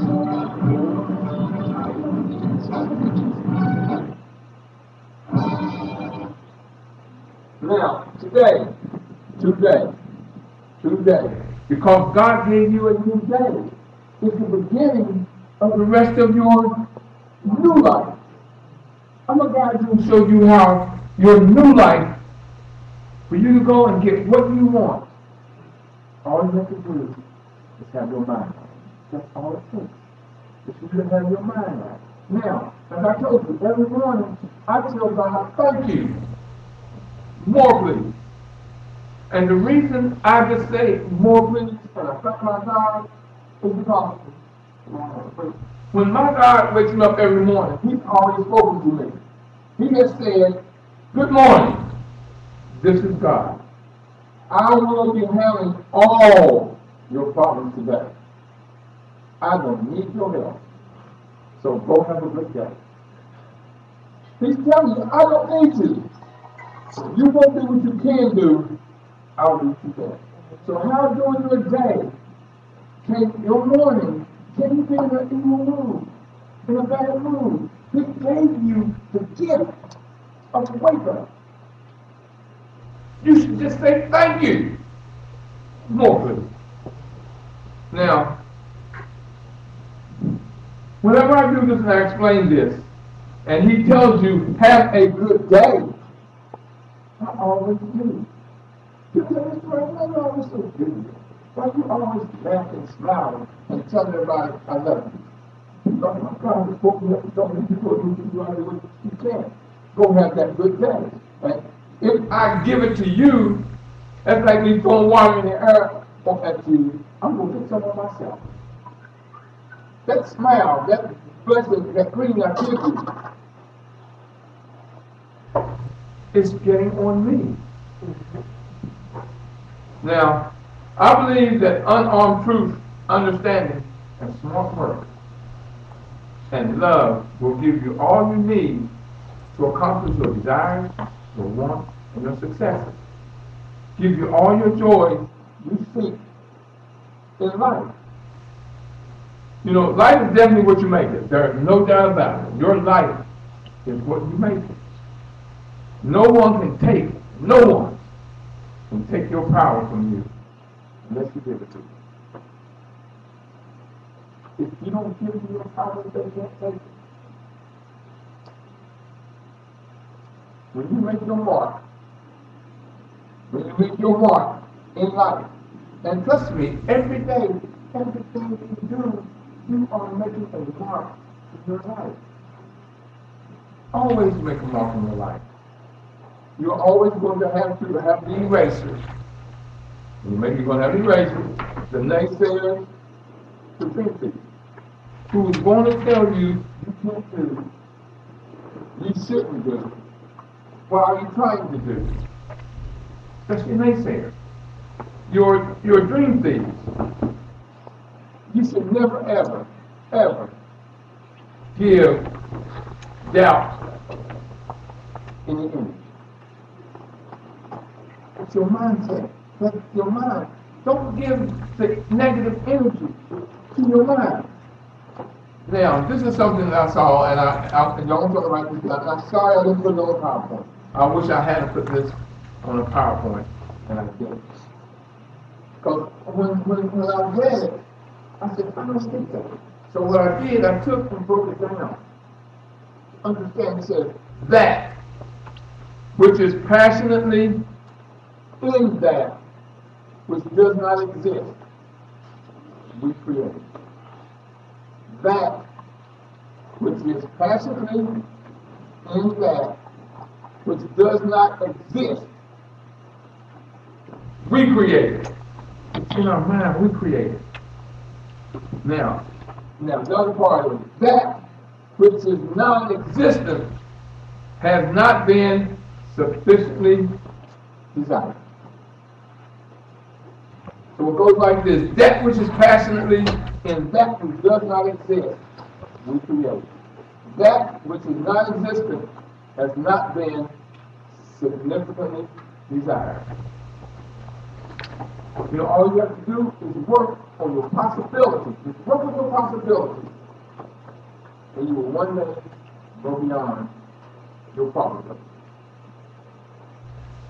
Now, you have to always make a decision in your favor. In your favor. Make that decision that's going to favor you. Now, I'm getting into the spiritual realm of knowledge, understanding, and growth. I just want to give you aha moments. I want you to think and realize. Every speaker come up here and talk about the main thing is mindset. When the fact, that's what everything's about that. Everything's mindset. After you make a decision that is in your favor, and you're on a consistent basis, your life will always be in your favor. Now, I got a question for y'all. By show of hands, how many of you are here today? How many of you are here today? Oh, that's that. Oh, I see one person is not here today. That's okay. That's okay, but you'll get here. You'll get here. Here's something that I do a lot.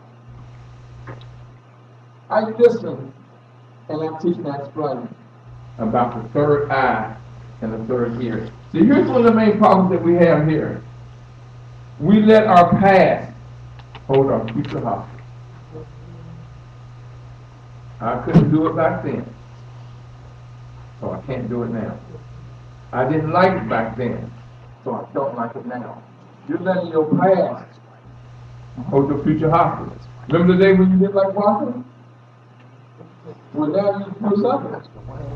Or the day you didn't like something, you thought, wow, that was okay. Never let your past hold your future hostage. One thing that I teach that is, I was taught by the best on this. I've been around the great Dick Gregory, who is a very good friend of mine. Reverend Walter E. Parkroyd, who I think had one of the most brilliant minds of being around almost every day. And other greats. And I learned from him years ago, from being around him, back when I was really into the movement, to listen with the third ear and see with the third eye. So you got to look deeper than what you hear and look to the other side of what you see. Now, a lot of my things I'll be saying is third eye, third ear, because I'm talking to the spiritual side. So you listen deep with what I say and see deep with what you see. You have to ask yourself, what can I be more of? More understanding, more loving, more smiling, more enjoyable? What can I be more of? Because like I said, if you give it, you get it. It's easy. And the other question is, what can I do that is moral? See someone say, have a good day. See someone you don't give them a hug. You know, that God gave you arm for 2 reasons. 2 reasons. One, to feed yourself. And the other one, to hug the world. How many of you have ever hugged someone and it didn't feel good? Hugs always feel good. It's energy. When you do something that is positive, it is energy. Pure energy. When you see me, you know you got to hug me. There is no ifs, ands, or buts about it. You have to give me. I'll tell you. Give me that love. Give me that energy. That makes my day. That is how I'm always in that good mood. Because I'm giving love on a constant basis. Because you never know. That might be the only touch of humans that they get that day. That might be the only hug they get all day. That might be the hug that turns them around. If you start giving, your life will start giving it back. You will start getting. Realize to yourself that the rest of your life is going to be the best of your life. The story that Willie Jolly tells about how this older gentleman in his 80s told him, young man, my best is yet to come. And right then and there he realized, if an 87-year-old person can tell him that his best is yet to come, he's got the whole world to look forward to. That's the spiritual side of it. Right? Is energy, positive or negative? That is your choice. That's up to you. Speak it, believe it, and work it into fruition. Work it into reality. Circumstances are not there to curse you. They are there to bless you. Things happen. Look at the reason that they're happening. God puts you in situations for you to learn lessons. That may be the way that He sees that you need to learn this lesson. As I travel this country, and I travel a lot speaking, I coach. I don't say because I'm saying I'm more of a life consultant. And I just was hired by a huge company to come in and speak to their employees. Because I was explaining to him, he couldn't understand why they were rowdy. That's the way he told me why they were so rowdy. And he was having trouble getting them to do everything they needed to do for him to grow. Well, after speaking with him, I realized, when was the last time you talked to him? First, I had to get him to look at himself. And then see what within himself he could do that can work to see that they would more enjoy coming to work.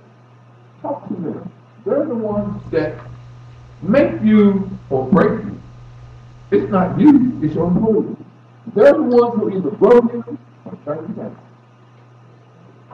So I had to get him to understand it starts with you. Look at you. And once I spoke to the employees, I made them realize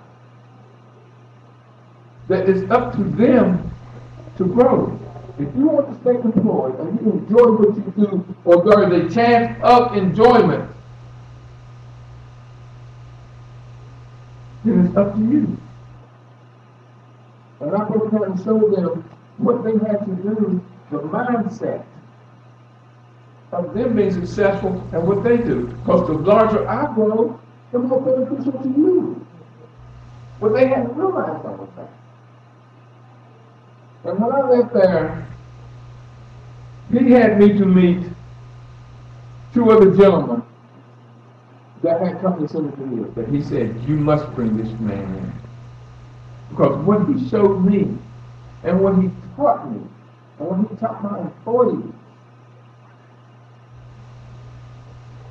he said, now I know what direction I can take my company and the growth and things I need to do to grow. Realize that this is not happening to you. Whatever's going on is not happening to you. But something is being deposited in you.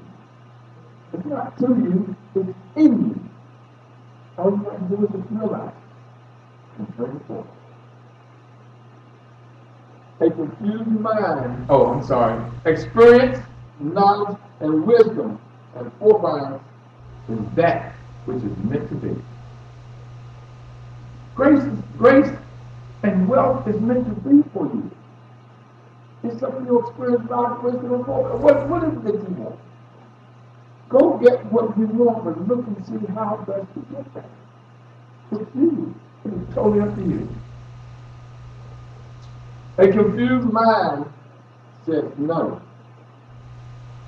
But a clear mind says go. When your mind's confused, you're going to tell yourself, no, I can't do this. No, I can't accomplish that. No, no one's going to do this for me. Or, no, it's negative. It's negative.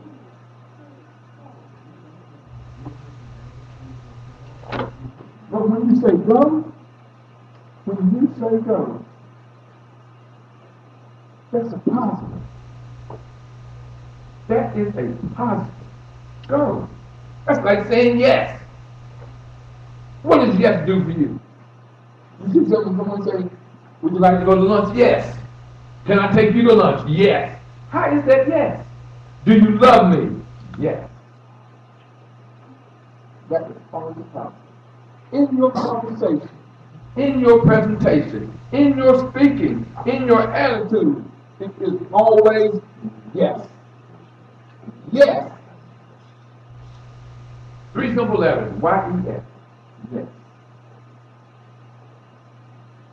In times of crisis, hard times, and confusion, that is such a solution to that. All this is willing to do is breathe. Just breathe. Find yourself a nice quiet spot. You heard Mr. Witt tell you about tranquility. I'm telling you, find yourself a nice quiet spot and sit and just breathe. You would be surprised at what it does for you when you're sitting in that quiet moment. I was studying the other night, and the gentleman said something, and I didn't put it in my presentation, but I got to find what I said. Oh, this is what he said. And I looked at, listened to him, and I said, wow. When they say just breathe, there is a time, like every morning, around 3:20, my clock goes off in my head and wakes me up. Every morning. It's just one of them things. Now, how many of you wake up sometime in the middle of the night? And is it almost always at the same time? And he said something, I said, oh, I got to remember this forever. He said, the morning breeze has something to tell you. Do not go back to sleep. Morning breeze has something to tell you.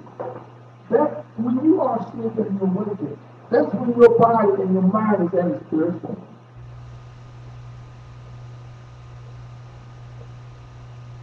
The morning breeze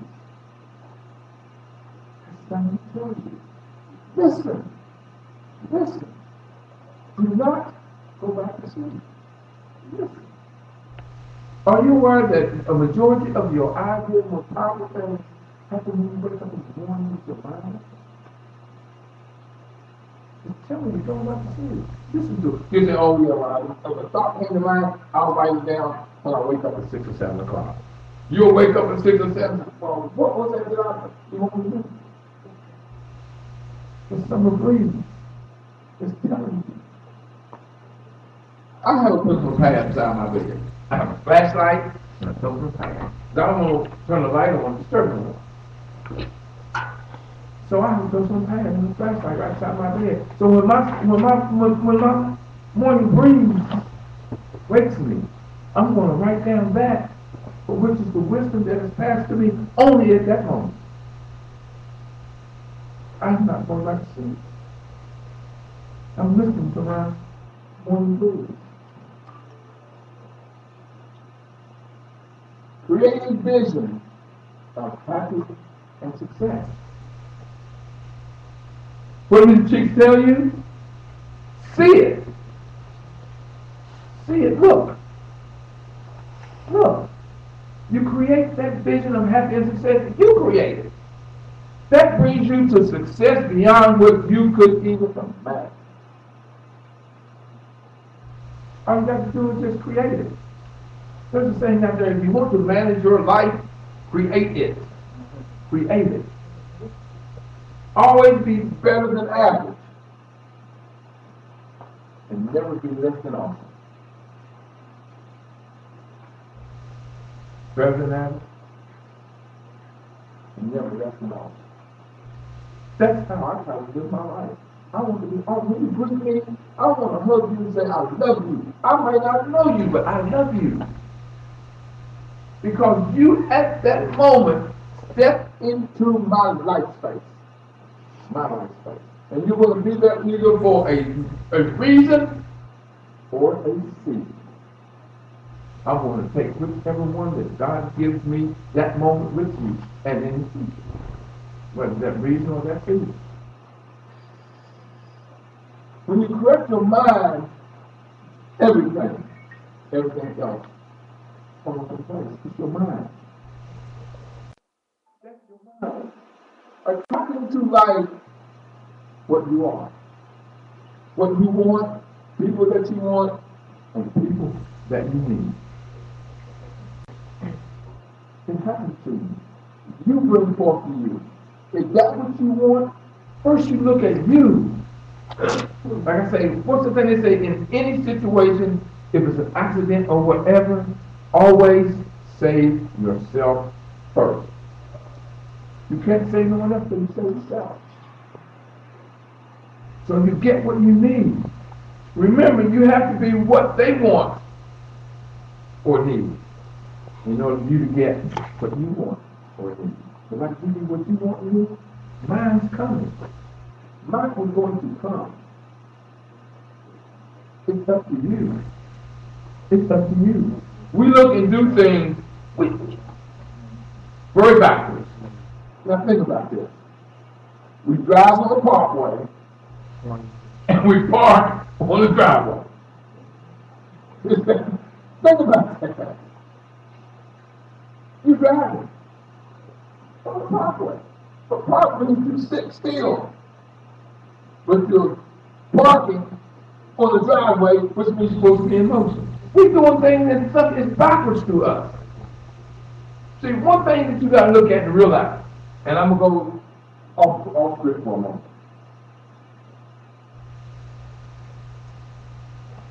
How can I put this? Well, I'm not. Let me continue on. I'll get back into that. That's where we're going about the script. Birthdays. I don't get it. I don't get it. I don't get it. Birthdays. One of the greatest things that God ever gave us was a day of birth. And what do we do on our birthday? We go out and get pulled up from the floor. We go out into the club, party, and drink, and play, come over there, we talk. I don't get it. The greatest thing God gave you. And look at the advice that you give back to him. You're going to get tore up from the floor. We don't take time to say our God. for the Lord. Thank you. Warmly. My birthday, I do celebrate my birthday. I celebrated, 36 of them? Well, that's my life birthday, and I'm sticking to it. Now we're talking about birthday. And something I heard something I'm really still trying to understand. Not being a female, I'm not going to get it. When you ask a woman her age, what does she say? You ain't supposed to ask a woman her age. Why?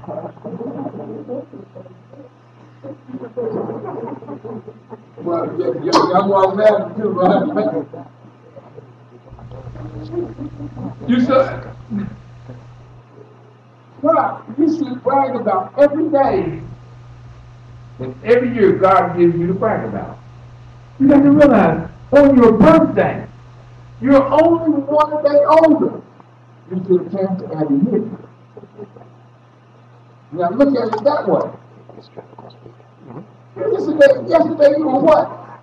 And today you were what? Oh, you're 1 day older than yesterday. That's all. That doesn't make you old, but you're 1 day older. All you're doing on your birthday is telling people the day that you were born. But what was the first thing I said? The day is the beginning of the rest of your life. You are born every day. It is your birthday. Every day. The day you call your birthday, that you were born, is really your born day. That's your birthday, because every day is your birthday. Every day is your birthday. God wakes you up and says, I need you today. Today I need you. Serve your purpose.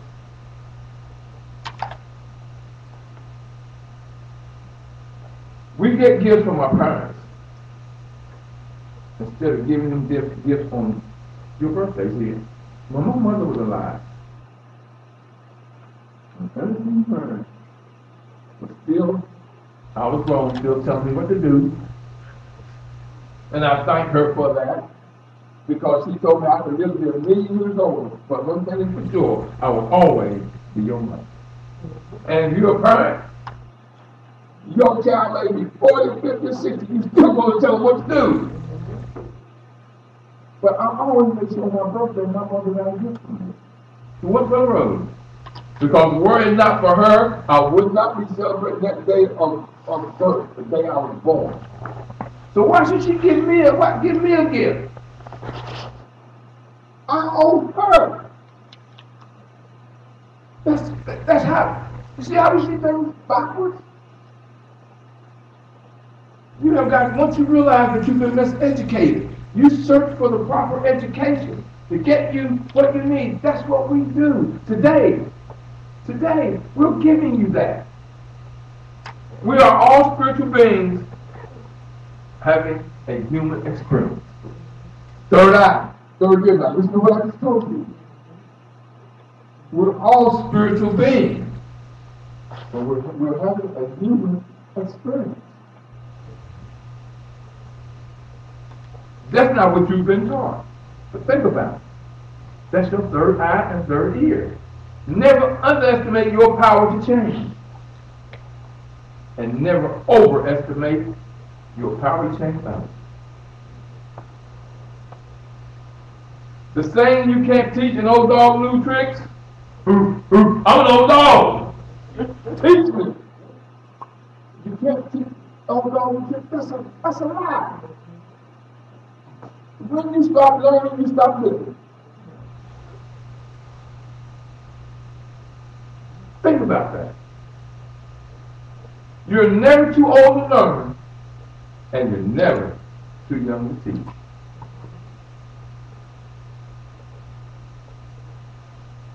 Once you start realizing this, and that the spiritual force take over in your mind, get you in a correct way of thinking, life is so easy, so simple. I love life too much. I'm too blessed to be stressed. It's not going to happen. Not to me.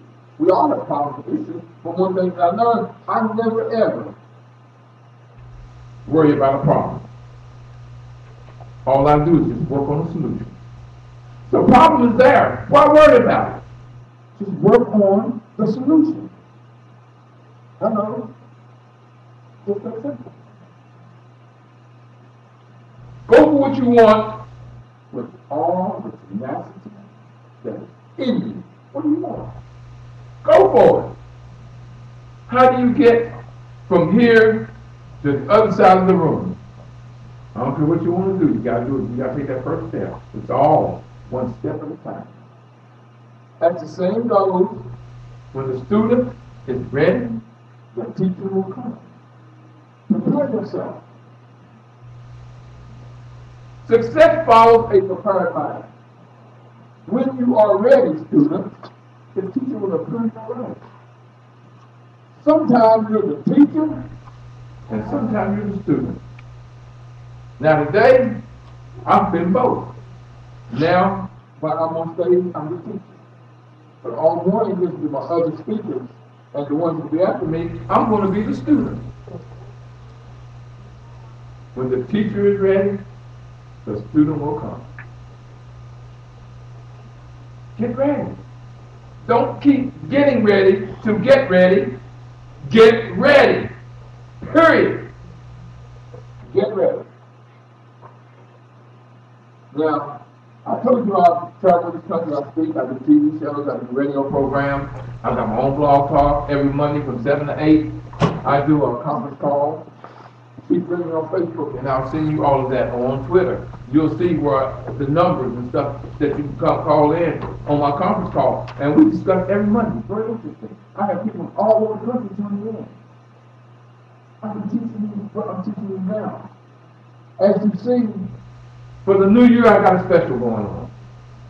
God says, pass it on.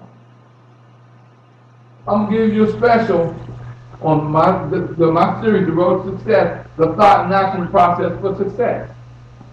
It's normally $7.99. But because it's a new year and I want you to get ready, stop getting ready to get ready, and I want to make you be ready. I'm going to charge you $1.99. This is today. Instead of $7.99 to $1.99.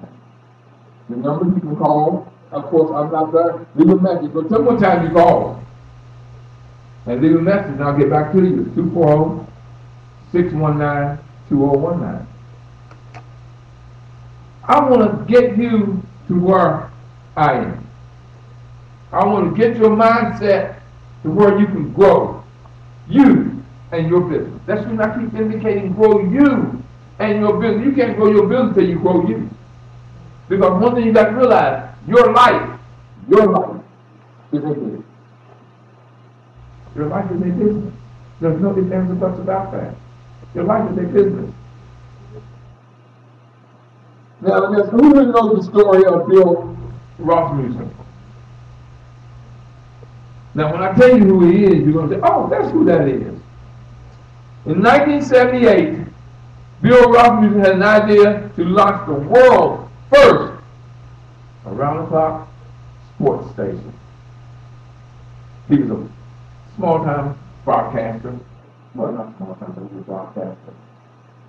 And reset set in. They let him go. At the moment, he was hurt and crushed. But that reset button kicked in. And he got to thinking, what do I do now? So he said, I got all these complaints when I was on the air because I didn't cover 13. People call me and say, well, you didn't talk about my team. You didn't talk about we won or lost. You didn't say anything about us. That's not fair. Why you talk about this team, but you didn't talk about us? So he's thinking like a 24-hour sports day. We just all make it crazy. Everybody supposed to do no sports for 24 hours. Well, it took him better than a year to launch ESPN. ESPN. 24-hour sports day. It changed the way people looked at sports, men and women. It just changed the way they looked at sports. Because now they ain't got to rush to get back and just film this and take that And I don't know what happened, what they played over here in the top of my city. Look at this sometimes. You got ESPN, ESPN 1, ESPN 3, ESPN 4, and ESPN on ESPN. It's all a reset. What did Antonio Cheeks tell you? A reset. Listen. We're giving you everything you need today. Just listen. Growth increases your capacity to think. The growth of you or your business happens because you have expanded your capacity to think. You expanded your capacity to think. That's growth. Stop thinking more work. Stop thinking more work. Start thinking what works. What works. Stop thinking can I, and start thinking how can I. How can I? That's what today is. Today is a how can I do day. Today is a how can I do that. I've got some of the greatest speakers in their profession teaching you how to grow you and your business. Today is a how can I day. You never allow self-doubt to extinguish your idea. Self-doubt will cease. You don't never let it extinguish your idea. But after a while, you won't start having self-doubt. Your mind and your attitude and your posture will not permit it. You will know that anything you want to do, you can accomplish it. It's easy. Are you aware of the fact? Now I'm going to give you a fact. Are you aware of the fact that each one of us in a lifetime gets 4 ideas that will make us wealthy? We get 4 ideas in a lifetime that will make us wealthy. And we talk ourselves out of it. Or we let someone else talk us out of it. Figure out how to make it a reality. How do you make it happen? Think about it. Stop thinking one avenue, one day. And start thinking many avenues, many ways. It's us. It's your mindset. Find out who is willing to help you. You yourself got to go to events like this one here today.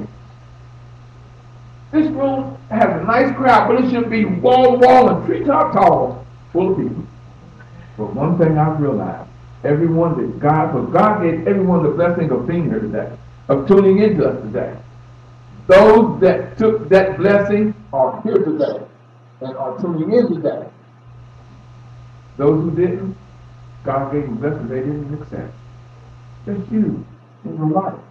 What blessing is God giving you that you're not accepting? If you're in a struggle, stop and look. Why am I struggling?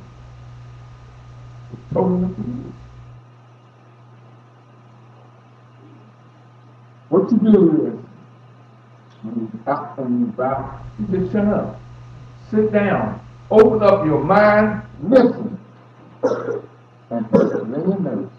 You should have notes on top of notes on top of notes after the day. You have experts telling you how they got where they are, how they did what they do, and how to get you where it is you want to go. It's up to you to accept that blessing. God's given it to you. God told me, William, today,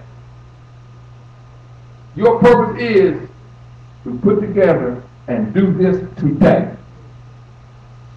That's my purpose, to do this today, to put all these great speakers together for you.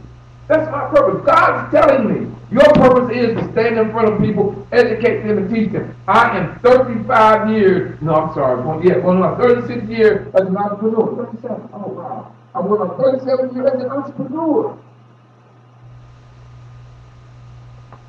37 years.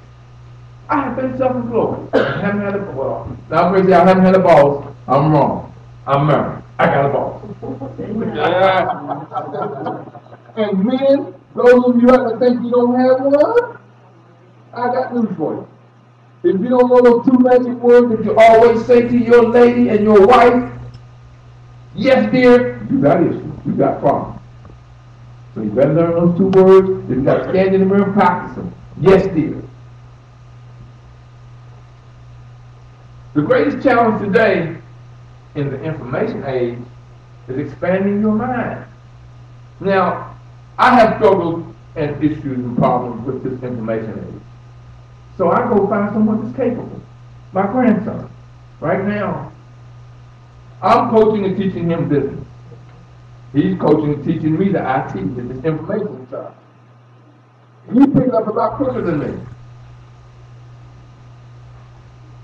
But what it boils down to is, when you open up your mind, it grows your comfort zone. Well, see, I wasn't comfortable doing that. But now I'm finding it's necessary for me to learn this information age, this technology.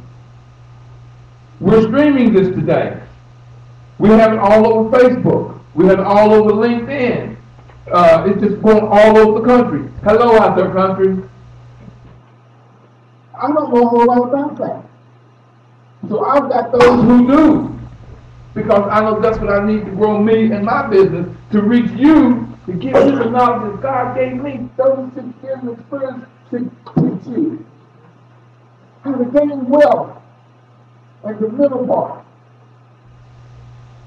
of success. That's what United Self is the road to success, the thought and action process of success. They said, well, Mr. Murray, you're talking about the road to success? That is so, what's the word they keep using to me? General. I said, yes, it's general. But you tell anyone, whenever You go to a professional ball player. That's right, if he's struggling. or you got a baseball player who is struggling, They say always, when you're struggling, go back the basics. The basics will always get you to be the greatest when you're in your struggle. So go back to basics. Go back to basics. And you'll find that once you go back to basics, your comfort zone will grow and pick up and keep on. If you want to expand your comfort zone, start elevating your capacity of thought. Start elevating capacity of thought. Elevate it. Grow it. It will grow you. There is nothing More powerful than an idea whose time has come. There's nothing more powerful than the idea of time has come. Think about that. There's your third eye and your third ear. Think about it and look at it. Those quiet moments give you your answers. If you always got noise going on, watching TV, listening to music, and running your mouth, you're going to miss so much. Those quiet moments are what get you. So it's powerful answers. Quiet things. As a leader, the more you do What you know, the more you encounter the things you can do. Think about that. When you do that, you will grow beyond your potential. How was me? I grew up, I was tiny, I was little. I mean, I was a small little boy. I was half the size of anyone in my age. As a matter of fact, when I grew up, my nickname was Sweet Pea. Y'all know who Sweet Pea is? He's a little baby on Popeye. He's old as everybody else for you. He's always tiny. Well, they used to call me Sweet Pea. That's my nickname. And they used to tease me about, Can't nobody understand what you're saying? Shut up. I'm like, you're really bad. nobody could understand what he was saying. They used to tell me, shut up, we can't understand what you're saying. And right now, those same people that please me tell me to shut up have to pay. And they do pay to hear me speak. Everything that happens to you isn't bad. It grows you. I learned how to slow out on West Virginia. I still speak fast. but now it's clearer. See, the only thing people say when you speak fast, I say, no, I don't. You just listen slow. Just that's how I look at it.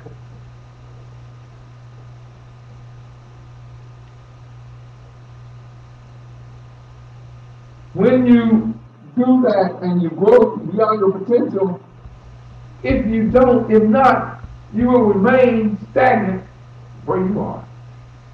Think about that. You know, as you see, I'm speaking on the spiritual part of you. I'm thinking on the mindset part. That this is the thought process. This is to get you to realize how easy it is to get where you want to go if you have your mind right. Go beyond everything else. You be that one. Bill Russell. What was he? He was that one. You become that one. Look at Magic Johnson, the greatest basketball player in history of basketball. Yes, if I had a choice between him or Michael Jordan, I would pick Magic Johnson every time, because Magic Johnson, what he did when he entered your life in a professional level, he always made everyone better. Michael got more rings, I admit. But look what Magic did for so many people. He made everyone better. And when he came to the day when they told him you can no longer play basketball because of your HIV, he cried and moaned a little bit. His wife come to him and said, look, you went to school for business. You got a degree in business. Get up off your butt. You done done your little crying. And get busy. Look at him today. Work how many billions with the B? And it's his second career. His second career. Success for people. More successful people are those who are good at playing B, C, D, all Z. 26, keep going. It's 26 alphabet, just keep going. Look at your revenue. And look at Magic Johnson. And look at where you're going. I'm standing here before you. I had playing B, C, D, E, F, G, but I'm still going. I'm never going to give up. Never. Why? Because there's always another alphabet. And if I get to C, I can always start back over to the basics. Come right back to A and start all over again. Thank you. I want you to take a moment, and here's what I want you to do. Take a moment. Turn to the person next to you and tell them one thing, one interesting thing that's happened to you today. Take a moment. Just turn to somebody and tell them one interesting thing that's happened to you today. Go ahead. Talk to them. I'm waiting on y'all to talk to each other. Tell me what is one interesting thing that happened to you today.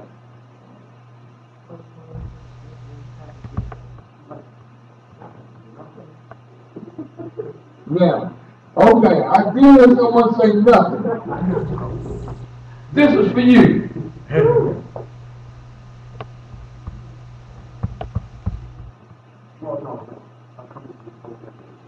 That's something interesting. But you know the greatest interesting thing that happened to you today? Did you wake up? Is that not interesting? Does that not be the alternative? So you got to see that's your mindset. Be happy behind anything that happens. I had a friend come crying and come on, man, I just tore my car. Man, you got to see that my car. I tore my car, man, this and that. And I said, wait a minute, man. Why are you here telling me you tore your car? He said, man, what I did? I said, you see the blessing? Did you not just tell me you tore your car? He said, yeah, I did. I said, you survived it. Hello? Is that not a blessing? A car is a material item. A material item is a car. You can buy another one. But had you not survived that accident, hello? Think about it. You looking at things backwards. You survived it. You can buy another one. You have insurance, you're going to get another. So why worry about the one that was tore up? You survived it. Think about it. Look at how you look at things. The more the things in your life change, the more you change. And the more you change, the more things around you change. It's up to you whether to be positive or negative. That's your decision. That's what I do when I talk to these companies. And I go and speak to these universities. and I do one-on-one coaching. I get in your head and let you realize where it is you need to go in thought so you can be that one. That woman.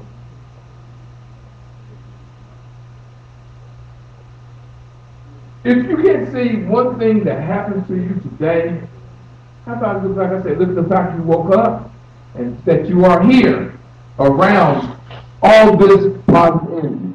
You could be out there in where you are out there on your screen, but you're still feeling this positive energy that we're giving you. Now, I want y'all to write these down. I got several questions I want you to write down, and you can't answer them now. I want you to think about it. And I want you to answer these questions later. And there's a reason why I want you to answer these questions. Look at you. I mean, you sit back and take a true, dear look at you. And the question I'm asking you is, how old is your attitude? How old is your attitude? Your attitude. Look up the word attitude so you'll know how to answer that question correctly. But how old is your attitude? Because you know your attitude determines your altitude. How high you going to go? Or your attitude. Your attitude determines that. Question number 2. Am I running from something? Or am I running to something? Am I running from something? Or am I running to something? Am I running from my fears? Or am I running to my successes?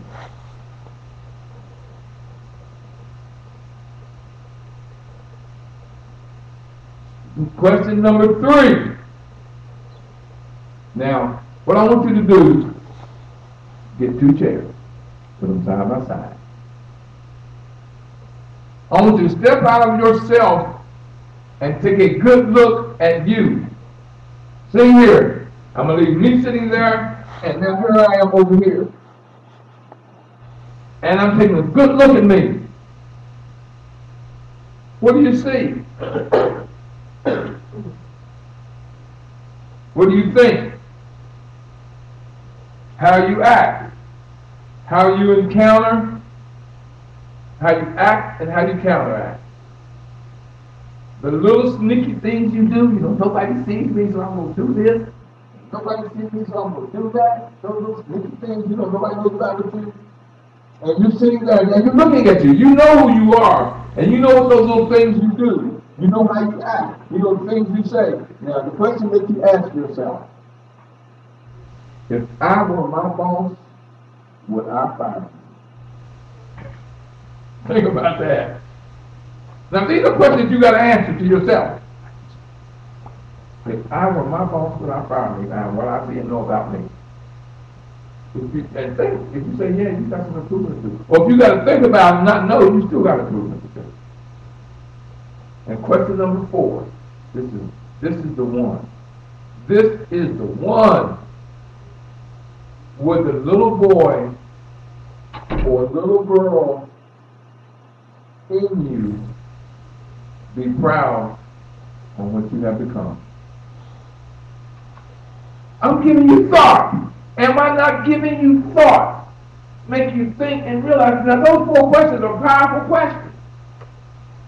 I want you to sit down and write down your answers and look at it and think about it.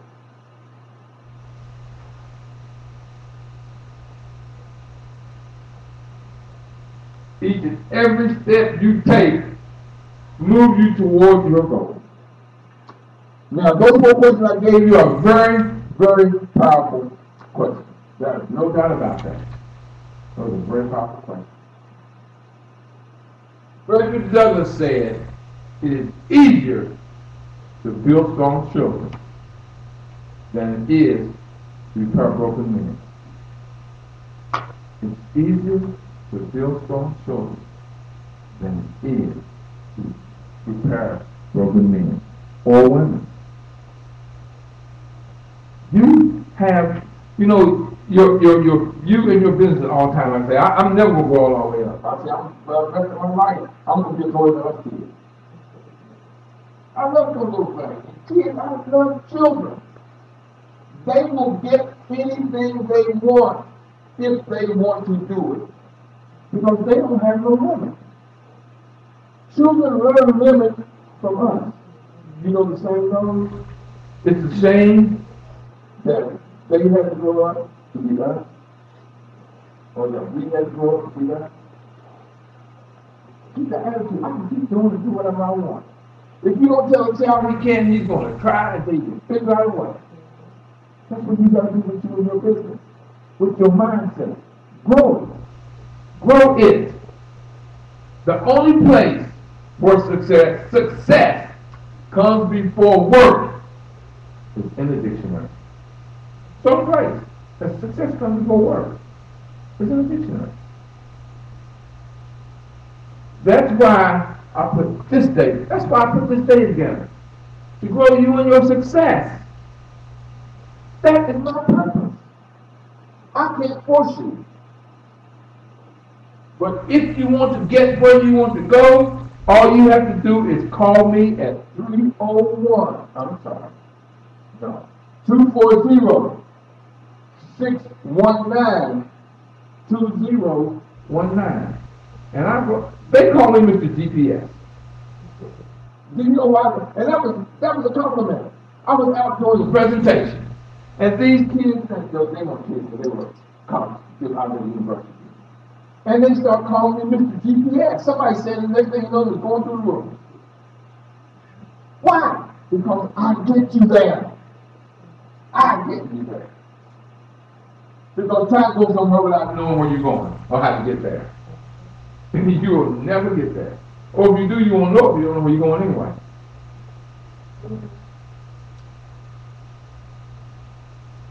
I put this day together, and I love this because I'm giving information. I'm guiding you. I'm giving you people that can get you there. You must be a visionary leader. A leader of one. You, yourself, you must first lead you in order to lead someone else. And in closing, lead and leave a trail for others to follow. Third year, third out. Listen, you must, as a leader, leave a trail for others to follow. And where you leave off is where they should begin. Think about that. Now that is the third year. Leave a trail for others to follow. And where you leave off is where they should pick up. So that means leave it. I'm leaving a trail. So when you follow my trail, and when I stop, when I go to my demise, when I can no longer function and doing in this human world, that's where you should start. You should go. Just keep going. You pick up wherever you keep going. God bless you. And all I can say to you is keep working on the road to success. I want to thank y'all for giving me the opportunity to speak to you. God bless you. And do keep working on your road to success. Thank you.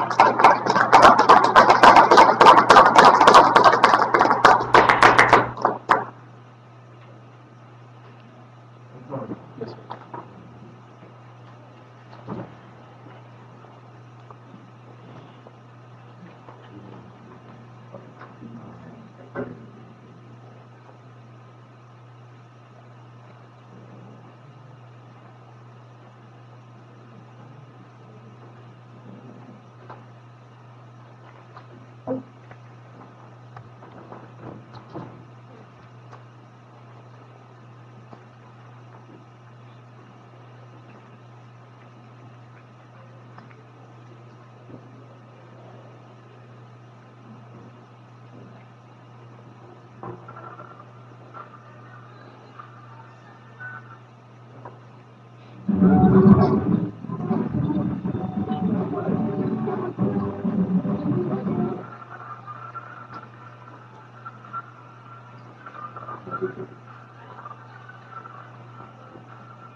Well,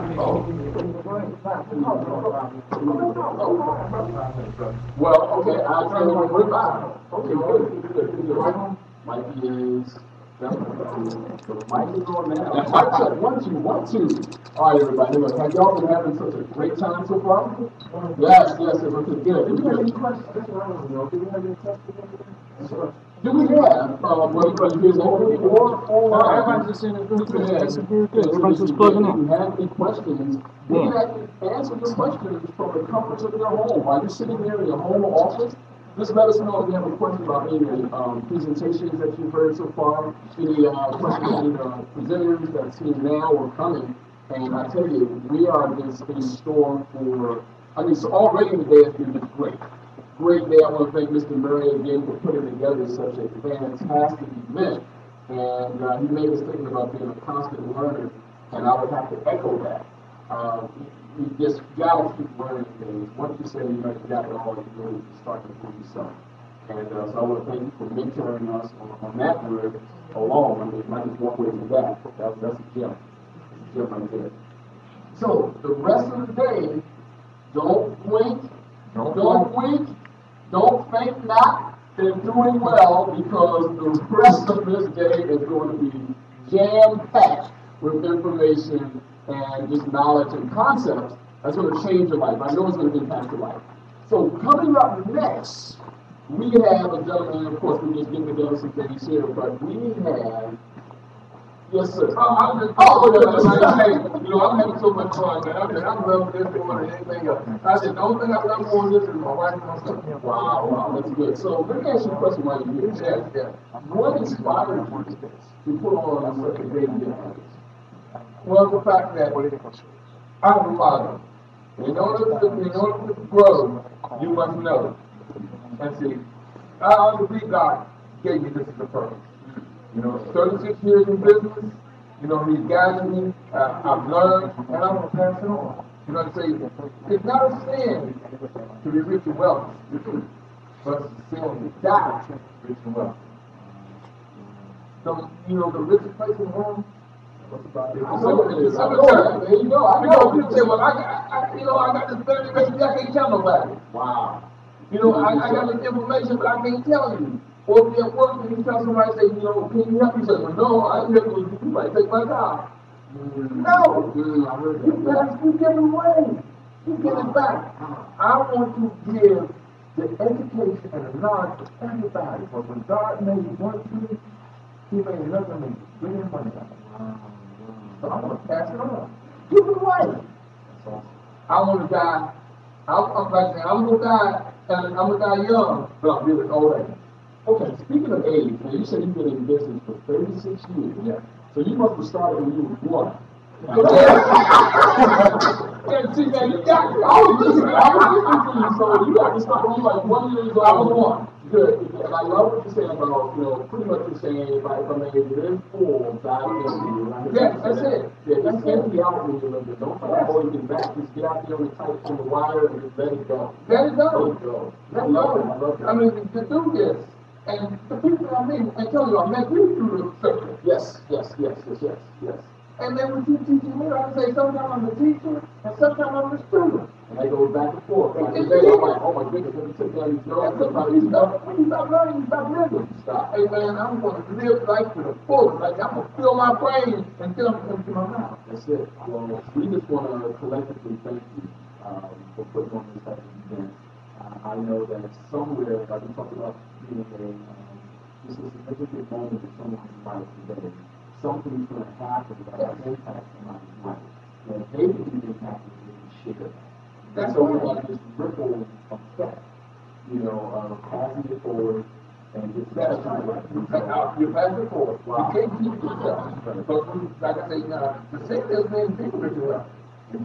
That means I want to be going out of the world the same way I came in. Run the ball, naked and broke, just broke. Right? I'm fighting over here. I'm like, I don't understand. But there's something other than we want to thank you. And I'm not making you want to say, but again, like I was saying, come on, y'all, you got a question? Give it to us, but I answer your question. We've got people streaming all over the country. I mean, I know what's going in your mind, and right now y'all got smoke coming out your ears because your brain is burning, because it's giving you so much power, so much information. But ask us a question and let's answer from one thing. Every time you ask a question, there are 7 people who don't have the nerve to ask that question. And the thing about that is, those who ask know, those who don't never will. Wow, wow. Well, Mr. Murray, you're just powerful, just impacting people. We got another guy that's getting ready to come up. Oh, yeah, so this gentleman, you know, we can't do something. Man, let's do something. This circuit, we're growing. The power of this circuit, of us meeting and passing on and fighting each other, you know, that's power. Wow. And it takes courage to put yourself out there and say, you know, I'm working with you. I'm just going to share. And if you don't mind, in the circuit, there's someone in this audience right now that has a message that hasn't started getting out yet, but it will be once we start putting it in the circuit. Yeah, let's do that. Let's get people started. Come on, ladies first. What's your name? You know what, I heard this lady on Facebook. Okay, go on Facebook. And she asked the post that she and just talking stuff. And when she walked in there, she told me who she was. I said, oh, it's like we don't expect, like I said, I'm so something to save in my life, or someone I haven't met yet. Absolutely. So, Miss Lady, all man, come on, Miss Lady, come on. I'm sorry, come on,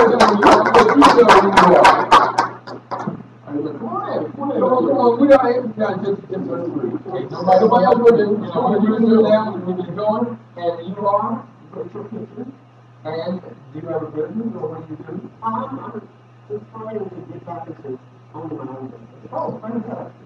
So I come up with information on Facebook, and we have knowledge that is free. I'll come in and support. That's right, it's free as a me. And eventually, when my business kicks off, it will kick off again. Then I can do the same thing that we do again. So how has it been to you so far? It's not fair because, you know, God gave me a revelation of some things that gets back into networking. And we need to put people in with people with ideas on the thinking process. So again, it all starts with the mind. Yes, yes. Thank you for coming up. Hang on, baby. Oh, we gonna make it really get this. Just hang around. So, who else we got? I have at least 2 more people. Okay, we got this young man who, I'm coaching this young man. You are? Yes, I'm mentoring since he was, since he's knee high to a dad. So, and you are? I'm trying to be better. And, do you have a business? Yes, I have a couple of ventures that I'm doing right now. One of them being MCS, work for the investment. You know, wait, that's where you took $40 and you turned this $40 into a liquor.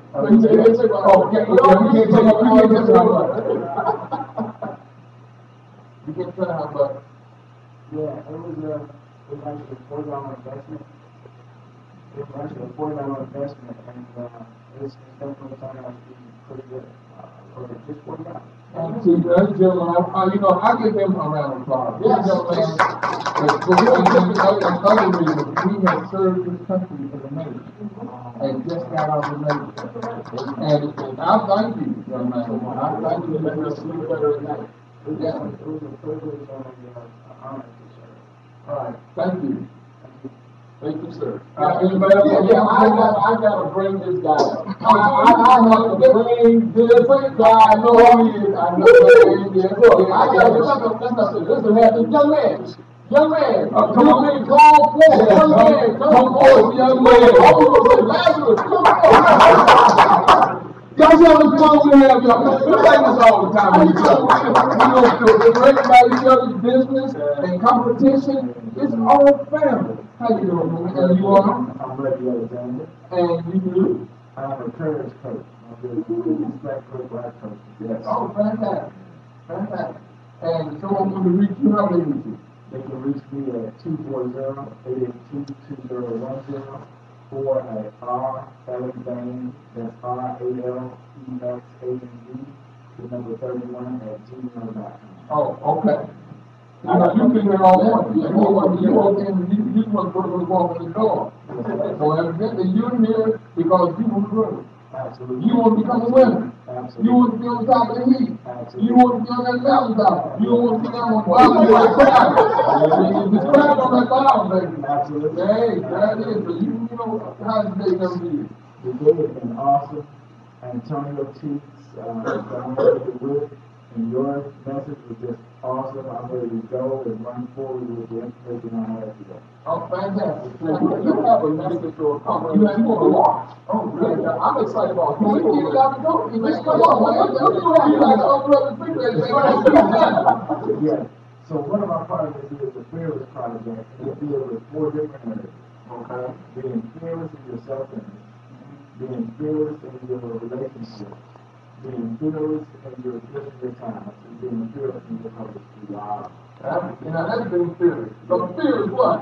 F-E-A-R. False energy afraid. Wow. Okay. All right. We want to remove that barrier of fear that hinders so many people so they can really perform what they are called to do. Yeah. Oh, brother. Next week, you'll be over next. I'm going to give you a chance to get to know the country. I'll be glad to You next month, you see you, we'll talk, and I'll give you that opportunity. If you give me the opportunity, I will give you the opportunity. Thank you very much. Next week, you will be one of my representatives. And I haven't heard you speak, brother. I'm giving you that chance. Oh, please, more information. Now, don't be afraid and just freeze. No, I'll be fearless. All right. Thank you very much. Young man. You know, John, I'm sorry, young man, but I didn't get a chance for you to give people a way to get in touch with you. Yes. So we got to let people know how they can get in touch with you to get into MJ or your marketing that you're doing. If you want to contact me, you can contact me at 202-560-3256. Go down and give it again. You don't like that fast. 202-560-3256. Or you can reach me at email at john.e.90@yahoo.com. Okay, or they can be friends on Facebook too, right? You can catch me on Facebook as well. All right. That's the young man. Well, Mr. Chief, what I'm going to do, I'm going to tune in. Tune in, y'all. We getting ready to get busy. B-U-Z. Busy. I'm excited to want to do that word. If they want that, maybe I got to start. You got me, you know. I'm going to turn it back over to you, young man. All right. Thank you so much. All right. Let's keep it going. Keep it moving. We have coming up here now Eric Kazar. Eric is the CEO of One Click Apps. Now, what One Click Apps is a mobile company that believes in helping businesses organize their strengths and relationships with their clients. The company leverages his leveraging his startup franchise expertise or experience, offers innovation and cost-effective. Can you say cost-effective? Cost-effective mobile marketing strategies. Specifically designed and targeted to help companies reach those people who want and need their products and services. So ladies and gentlemen across the world, please help me in introducing the one and only Eric Kazar.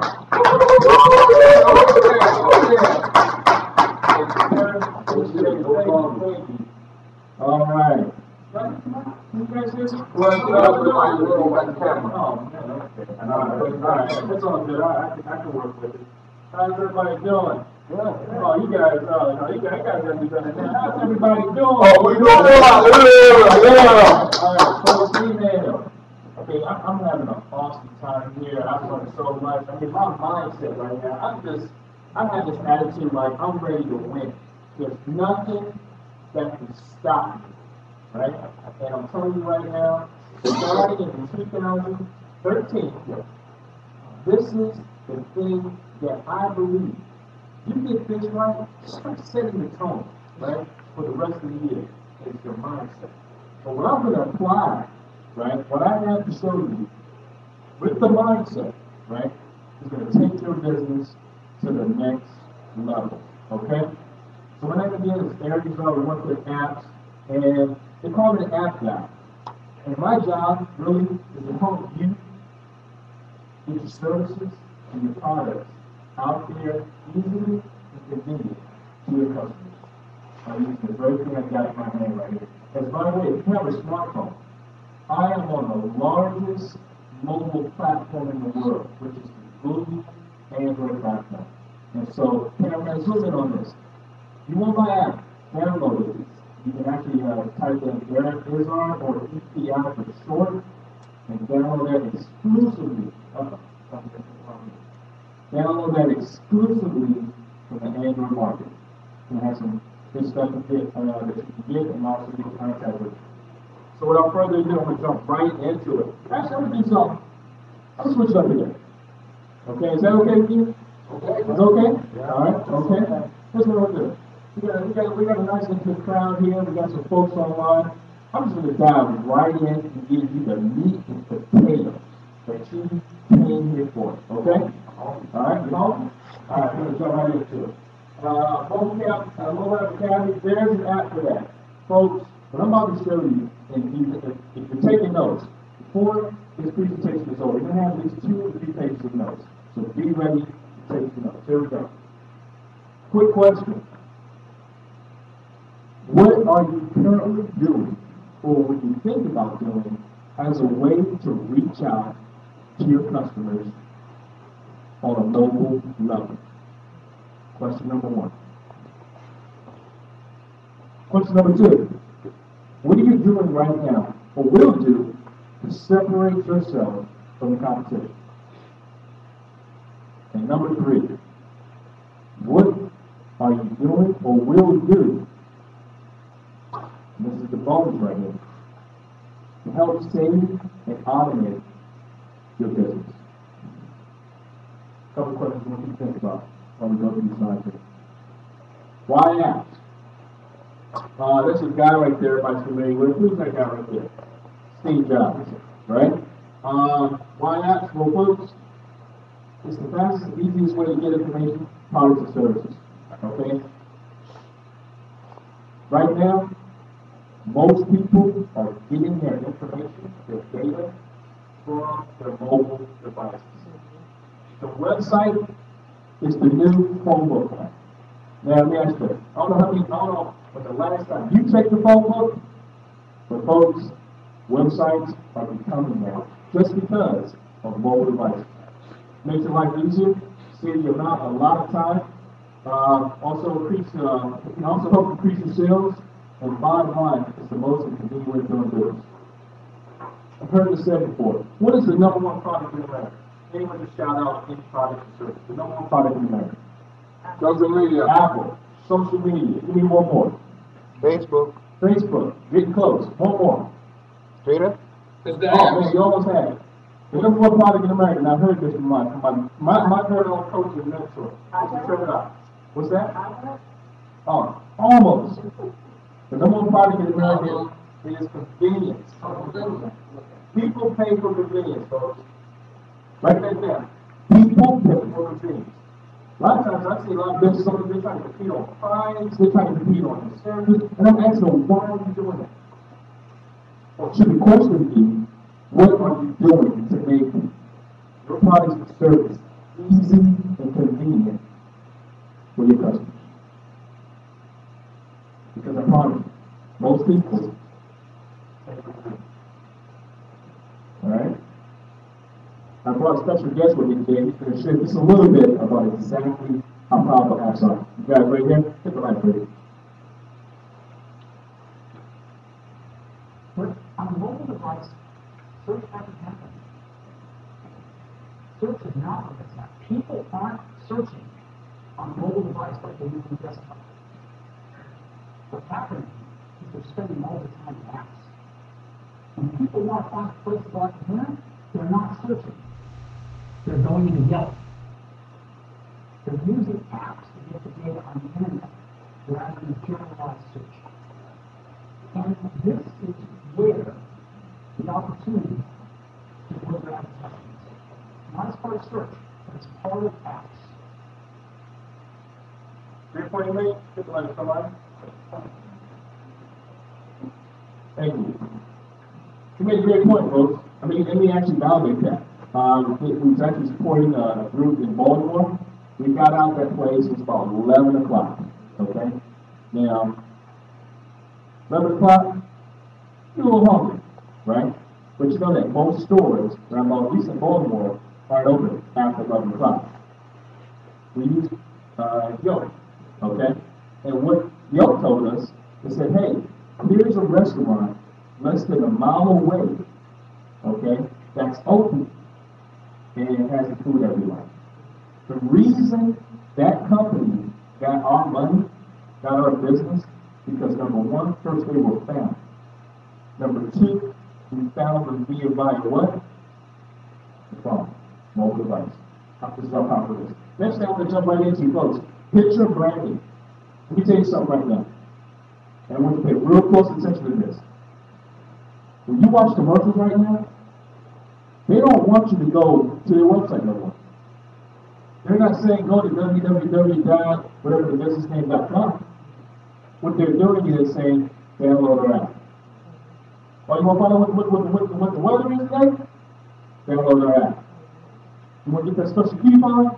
Download the app. It's all about downloading apps. But this is the golden nugget right here. Picture branding. Okay? So think about this. If you're in business, this is the question I want you to think about. What are you branding? Are you branding yourself? Okay? Are you branding your company, your logo, whatever that is? This is the new face of marketing today. So give me an example. Does anyone recognize this right here? Thank you very much. How do you know that, sir? How do you know that's Bank of America? I used to think with. Okay. Well, you got the easy answer, okay. For the most part, they do a good job of what? Branding. Every time you see a commercial, it's a logo. It's not their name no more. Okay? You download my app, you'll actually see I'm branding myself. So in my case, you may see a photo of me, a headshot, whatever that is. But this is what you want to think about when you really take your business to the next level. Make sense? Yes or yes? I'm not taking no notes today, so yes or yes? Yeah. Good, all right. Second thing, what's this one? Starbucks. Got it. Oh, what are these right here? Facebook, Twitter. This is starting to make sense, folks? This is the new way of how businesses are communicating, and we want you to remember. See, folks, most people, and this is studies that you guys can research yourself. This is a very low percentage from what I say today in terms of words that you will remember. What companies are doing now, for them to stand out from their competition and have that crowd, I want you to look at something. Even possibly hear something without the stick. Does that make sense? This is where everything's going. The whole world is going mobile. Folks, 8 ways to survive. Apple's new iPad launch. 8 ways to survive. What does that mean?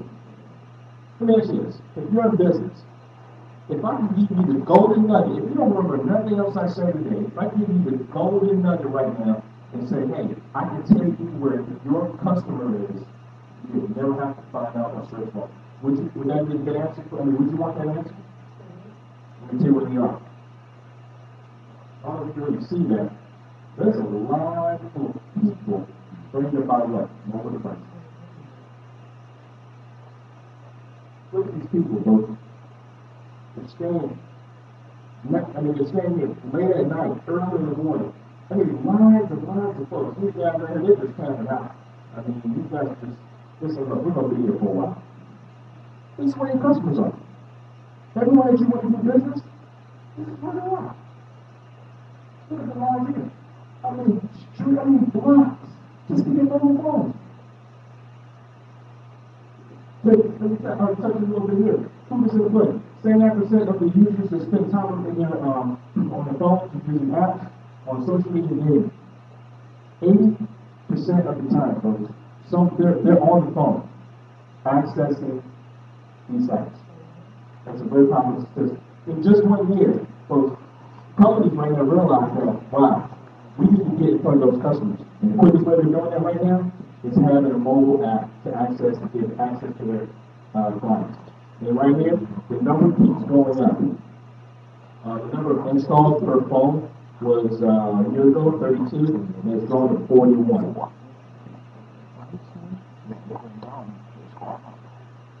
The good thing is about this book, everybody has a phone. I don't care how old you are. I don't care how young you are. I don't care what gender, race,